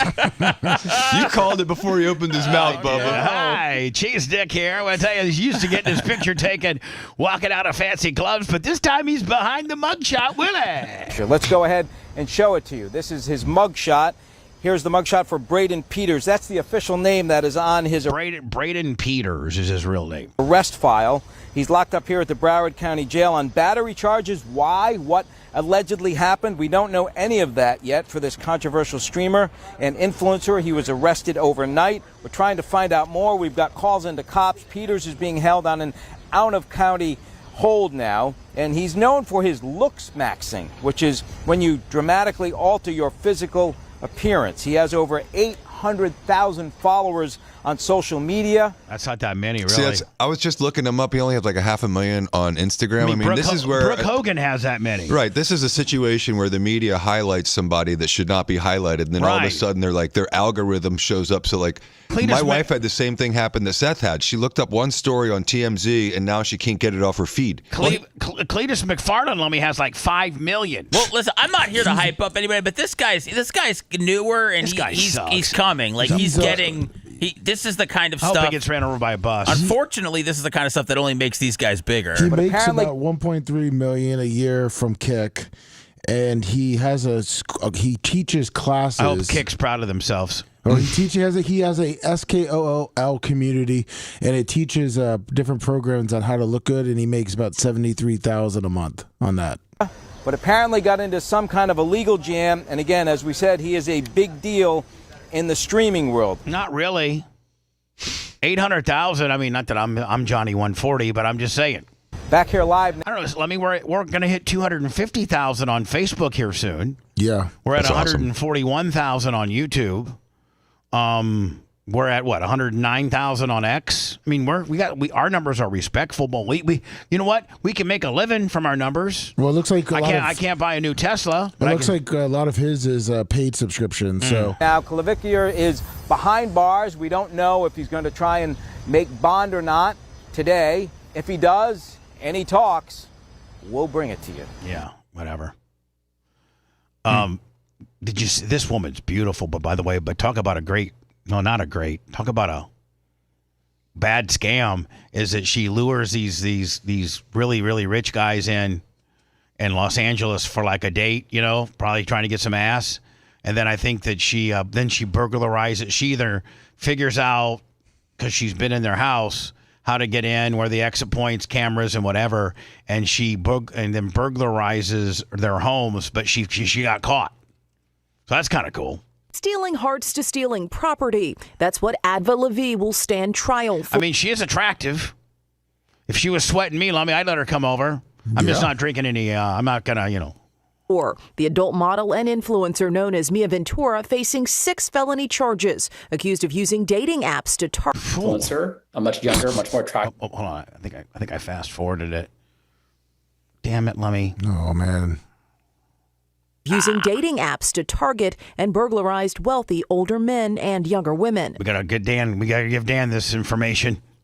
We want Dan to be our next victim. Oh, God. The circumstances similar to those that might play out in an elder abuse case, according to former prosecutor R.J. Dreiling. As soon as you turn 60, you're considered an elder.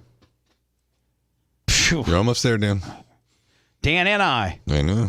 I'm 24 days away from being an elder, Lummy. Really? So is that officially the show's over at that point?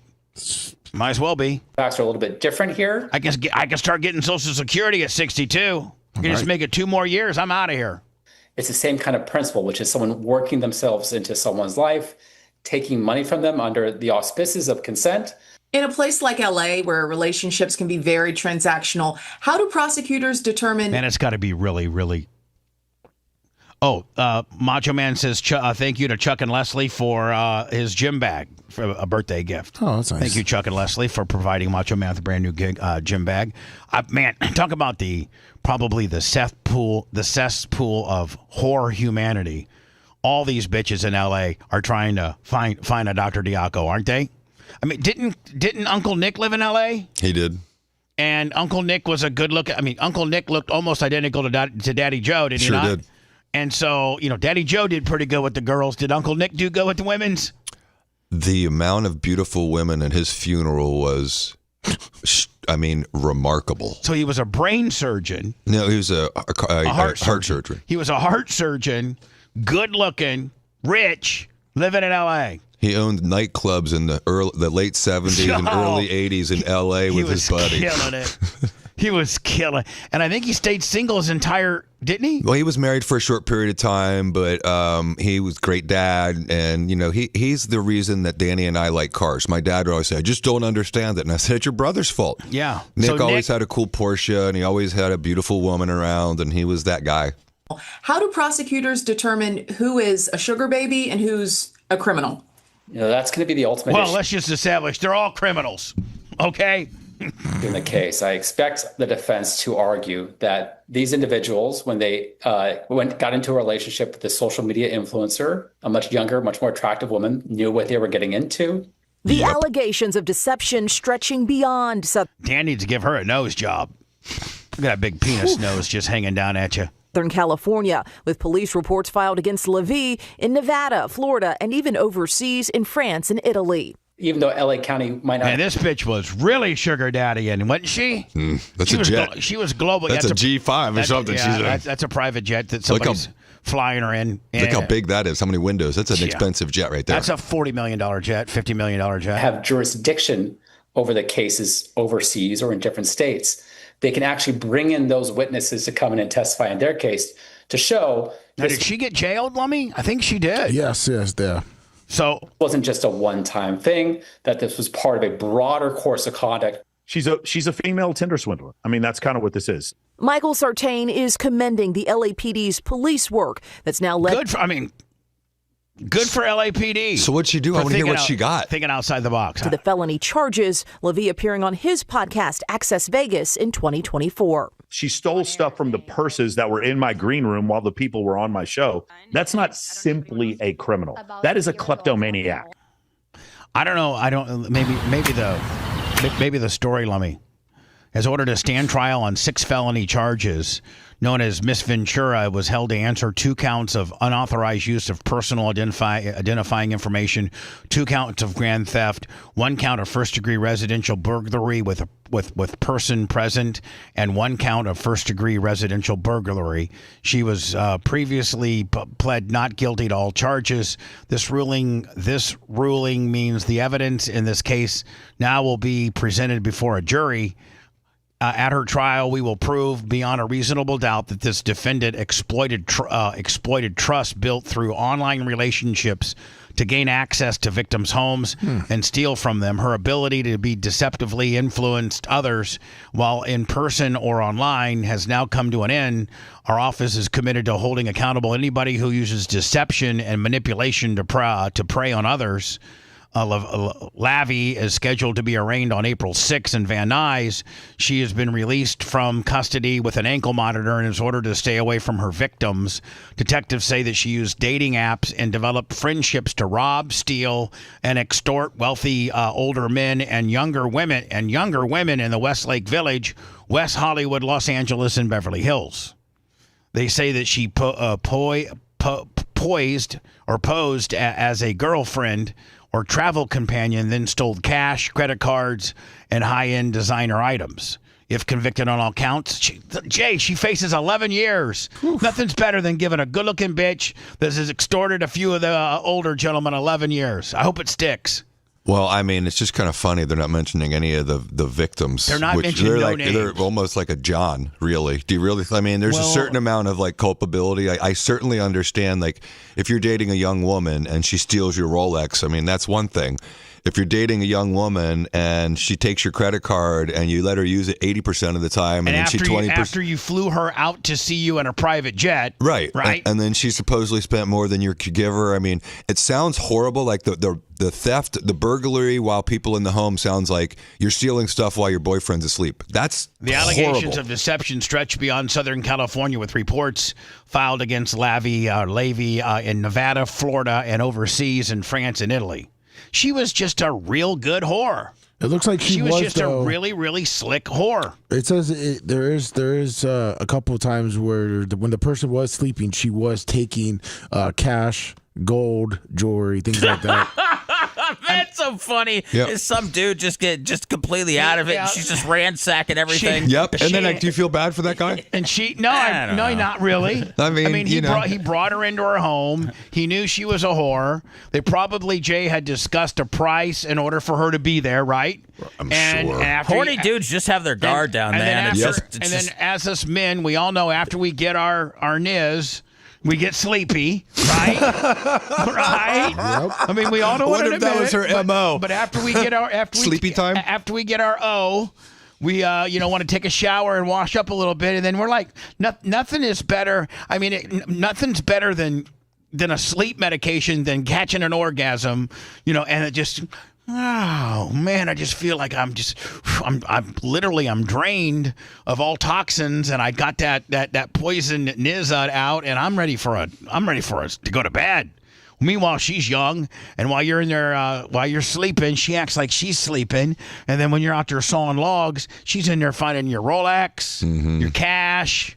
Anything, all rich guys have Rolexes and some jewelry laying out on their dresser that they're, like Jay, you probably have, I know for a fact you got an extensive watch collection and you don't have to worry about your wife taking it. So you probably leave a couple of them on the dresser. Now you have probably the rest of them maybe put away somewhere, but it's not uncommon. I'm probably a little more anal than most people. I have a safe. I keep everything in a safe. Yeah, but I mean, one watch out a day. But your daily wearer could be, if you were single, and this is no disrespect to your wife, Candle, but if you were single, the bitch ain't getting in the safe. No.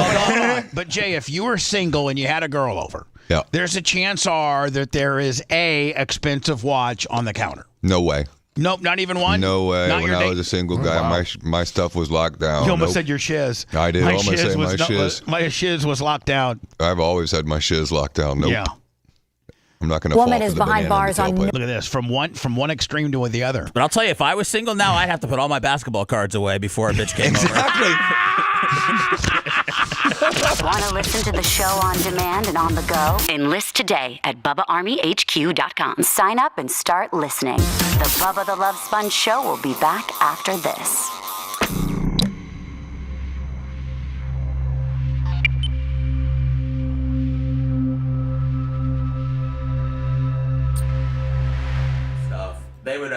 They could probably make off about $900 worth of shit for me.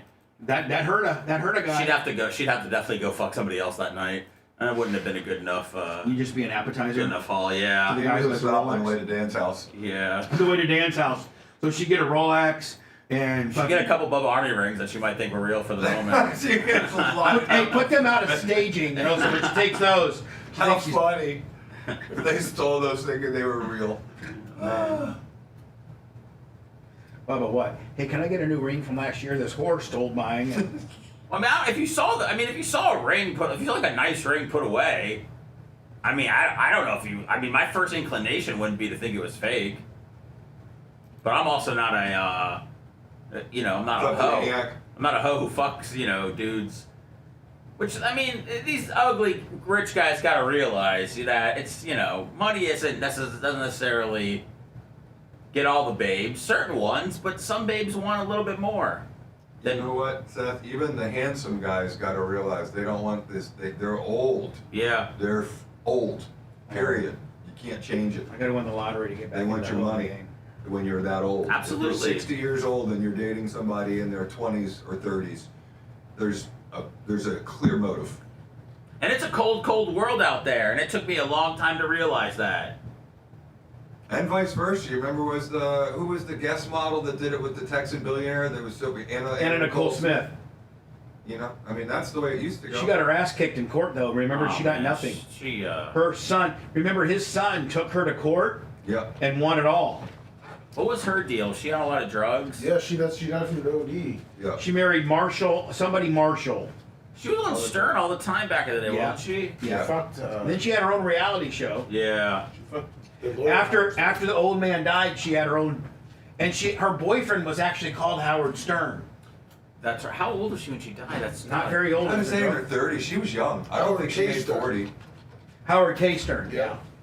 And it was sad, man. She was one of those like public train wrecks you'd watch, and it was really sad to see sometimes. Oh yeah, 39, Hollywood, Florida. Oh, I remember they found her in a hotel or something. Yeah. Oh, she was on Playboy, Playmate of the Year, '93. She was a Naked Gun 33 and a half. Okay. All right, I got her credits. I know who she is, Lummy. Lummy's giving me Howard K. Stern, her movie credits. She had a crank in the movie. Did she? Yeah. Boy, you really know a lot of really Cliff Clavin's go facts about her. Go tell Walker about this shit. I don't want to hear about this smut. I'll send you the clip of her. Okay. And if I remember, Bubba, didn't the old man find her at a strip club? Yep. Yeah. And he was old. Like Mississippi or Texas? An old man found me in a strip club.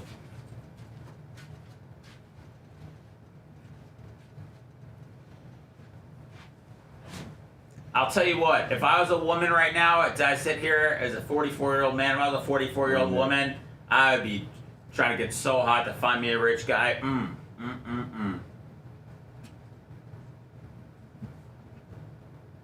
up, Group of Lips? How's everybody doing? I cannot look at this chick any longer. I know, his face is like... Oh, it's brutal, away man. from it too. What's up, Big Longer?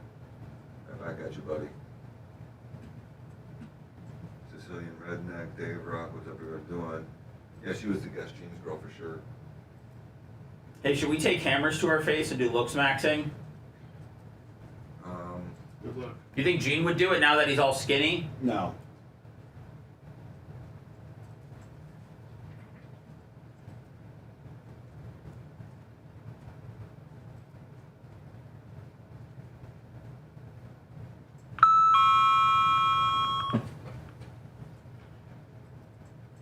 What's up, Rob, Biggie?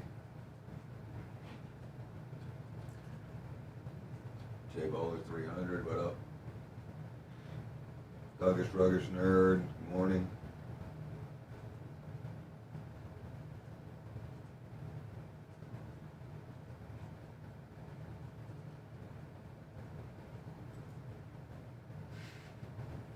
Frank, my friend, what up?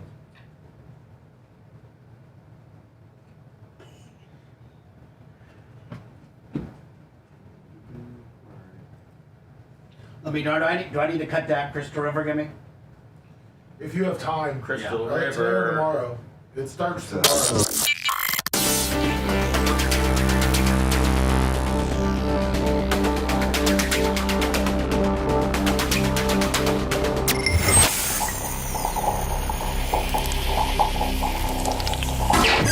I apologize for interrupting your regular program.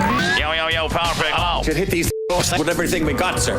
Living vicariously through his bizarre world. Imagine how much protein's in my body. This is the Bubba the Love Sponge Show. I think that my next story from NBC6, just the title of the story speaks volumes, along with the victim, or no, maybe the culprit, the bad person. But the title, Fight Breaks Out at the Costco Gas Pumps. I think you automatically probably know the type of person you might be dealing with that's fighting at the Costco gas pumps. Oh, I mean, Bubba, have you been to a Costco gas pump? No, that's what I'm saying. They're very long. Well, not only they're very long, but, you know. What do you mean, like the gas pumps are long, Lummy? You, like you don't see J. Diaco at the Costco gas pumps with his Lamborghini, with his Ferrari, okay? No. You don't. He's going to stop by that Sunoco or whatever. The last time I ended up at a gas station, I swear to God, it ended up on TikTok. What do you mean? Did somebody interview you because of your car or something? No, I just rolled up to 7-Eleven on Davis Island in my Ferrari getting gas, and some kid was there videoing it, and the next thing you know, my son sent me a link to a thing that said something about, the nicest gas stations. It's actually not the nicest gas station in the world, but yeah, it was literally, I showed up on a TikTok thing because I was going to a gas station in my car. How do you pick where you refuel your Ferrari or Porsche? Davis Island or out by the track. It's the only places I pretty much go. Right. Well, not Costco. No. Because you might encounter this. Look at her.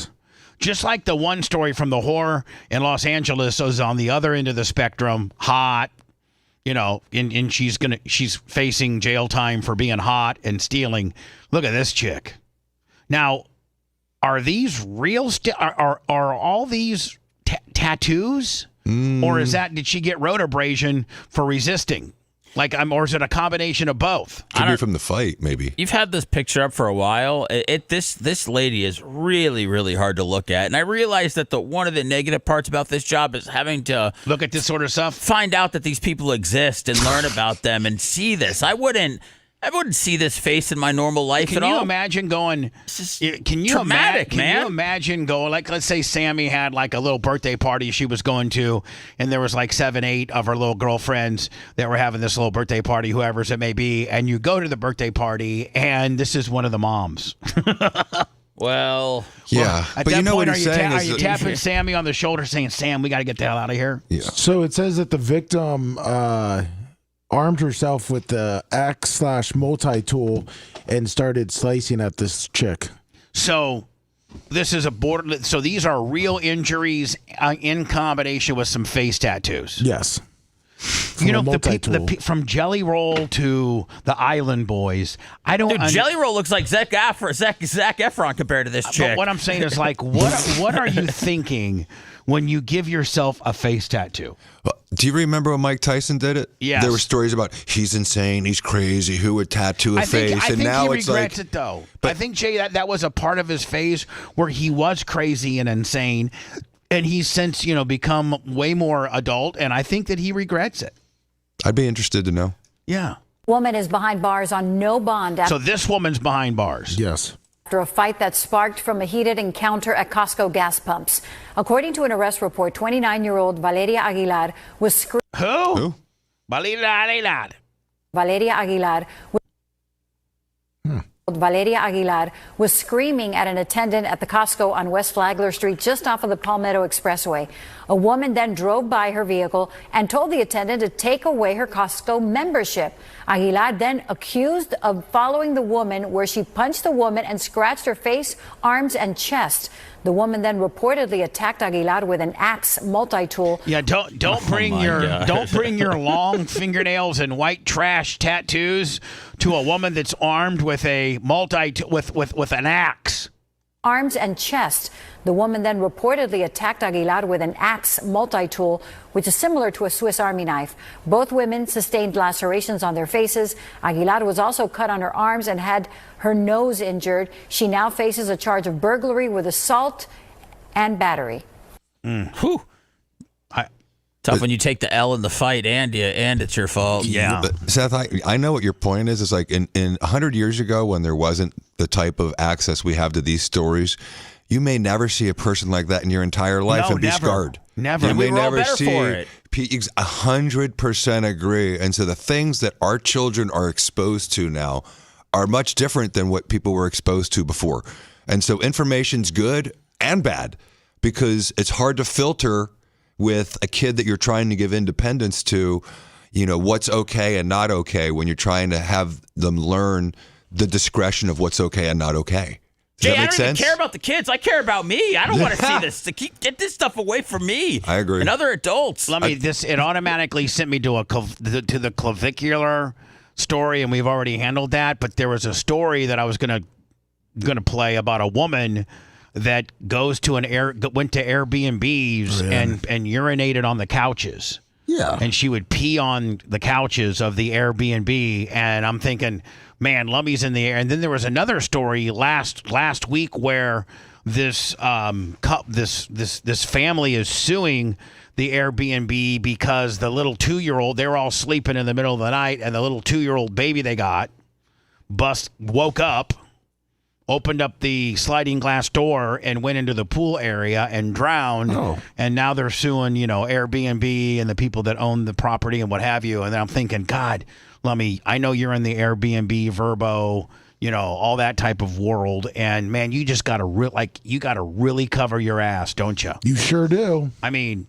I just had an Airbnb experience last week where... You did? Yeah. I rented an Airbnb with my family for spring break, my daughter and my wife down in Anna Maria Island. Okay. And the first thing I noticed was all the pool safety. They had an alarm on the door. They had... Probably alarm in the water. They had all of these safety mechanisms in place, including a lanyard that they said, this is your lanyard. If anyone's in the pool, the person watching the children should wear the lanyard. And then if you're not the one, pass the lanyard to the next person. And so it was really incredible, the safety. But here's the thing I thought was very weird. I have done this for probably 6-7 years. Is it okay for service people to just roll up when I'm there? Hell no. Okay, No, you're not my children are in supposed the to. pool. Yeah, Okay, you should complain, because my So Jay, for you're how talking- much money? I swear. So Jay, are you talking about like the air conditioning guy and the lawn guy and all that? We get there at 4:00, and my wife gets a text and says, "Oh, a service guy is going to come and fix the fire alarm." And I said, "The F they are." Text them back and say, "No, thank you. We're not doing that." And Kendall said, "Come on, maybe it's for safety." I said, "Okay." So he comes in. So you look the other way for the fire So he alarm. comes right in. Now my daughter and my wife and her friend, they're all there. And I don't like when strange men come in around my wife and kids. Exactly. So that's the first You thing. don't know if it's some weirdo sizing him up or not, and he's going to come back tonight and do bad things. Right. So the next morning. Right? Yeah, 100%. That's the way it works. That's the way it what worked you with that think. hoe bag in California. That's the way it works. So then did another service person come? So next morning, daughter and her 14-year-old friend want to get out in the sun. And so I'm like, okay, well, the back of the house is this amazing pool. So get in the pool. They get all greased up like young girls do. Next thing I know, my daughter runs upstairs. She's like, some strange guy's out here. Oh, no. The pool guy just walks into the house and starts cleaning the pool with the young girls there. Starts pool guy. And so I walk out and I'm like, excuse me. And he looks up like I'm bothering him. I said, excuse me, what are you doing? He's like, cleaning the pool. And I said, you think maybe you could do it a different day? Maybe Tuesday when we're not here? And he's like, did you just ask me to do it a different day? He repeated it. And I said, I did. Yep. And he said, I'll be done in 3 minutes. I said, good, you got 3. Get out. So now I'm calling the company. Right. So I call the company, and they said, oh, well, we have a landscaping company that's coming later, and this house had a roof pool, and they're going to weed on the roof. The only way to get to the roof is through my house. Did you say, no, you're not? I said, yeah, I sure did. Yeah, you actually said and so then I'm like, okay, I took care of it, I think, honey. Next thing I see, the lawn company's in the house. And they're out front. They've now blocked the vehicle, blocked the driveway, and it's this guy's now tatted up where the only thing you can see is his head. That's the only thing that's not tatted, all the way up to his neck. Hello, Johnny's weed whacking service. We need to come in there. I'd let that guy finish up all day long. I was fist stabbing those guys. They loved me. I said, hey, man, we're kind of here. I got my young kids. Do you guys mind if we just don't do this today? And they're like, yeah, everything's cool. I'm like, this is, you'd understand if you had kids. The only way to get to the roof's in through my house. So I just want you guys to understand that's not happening. And he's like, cool, everything's cool. Yeah. So I'm like, fist stabbing him. So I call the company back, and they had another vendor scheduled to come. Well, so I had 3 that's times. You just cancel on them, because that's if it's not in the rules, you're supposed to schedule everything before people get and after. Well, that's what I said. I said, you know what? I said, why can't I check in till 4? And why must I check out at 10? Because from 10 to 4, you service the house. Yep. Right. Don't come flap me up. I mean, I told the lady, I said, I could have been intimate with my wife at the moment when that guy just comes rolling up into the pool. But as bad, my 14-year-old's there greased up with her girlfriend in bikinis. That's not cool. I don't need to be having an intimate moment for this to be wrong. It's wrong for the guy. He didn't even say, hey, excuse me, I'm coming around. He just comes rolling up. It's really, I'm so mad still. As you can tell. And I bet you it was the most I've ever spent for anything in my life ever for a weekend, because I wanted my daughter and friend to have a beautiful, fun time. I'd never done anything like this before. It was obnoxious. And it puts kind of a bad taste in your mouth for the whole genre of. Well, let Lummy can handle this. I'm gonna ask him how I do it. I am gonna report something to it, because it was expensive, and it was like should be 5-star. Like, leave me alone. Don't come around here. Now, Lummy, are you getting lately after the really bad situation you had where the black guy went through the roof? Yeah. I mean, went through the ceiling. The crime scene. Because he was hiding from the cops, and it ended up being a crime scene, and then you had to get it fixed, and the whole 9 yards. There was a murder in the front yard. Murder next door. I mean, like, is everything good now? I mean, do you got some good renters in there? Have you had any bad experiences? Any girls peeing on couches? No, just no. Everything's been good. Management company. So the baseball player just moved out yesterday. What do you mean the baseball player? There's a guy from the Yankees running it for the last month. Aaron Judge? Really? Nice. No, he was some jobber pitcher. Like a AA, AAA guy? No, he was a major leaguer. Is he in the major league? Yeah. He's rehabbing right now. But he is? Okay. Yeah. Are you not at liberty to say his name? Does it violate the HIPAA Act? Yeah. It's a violation of the Airbnb policies and procedures.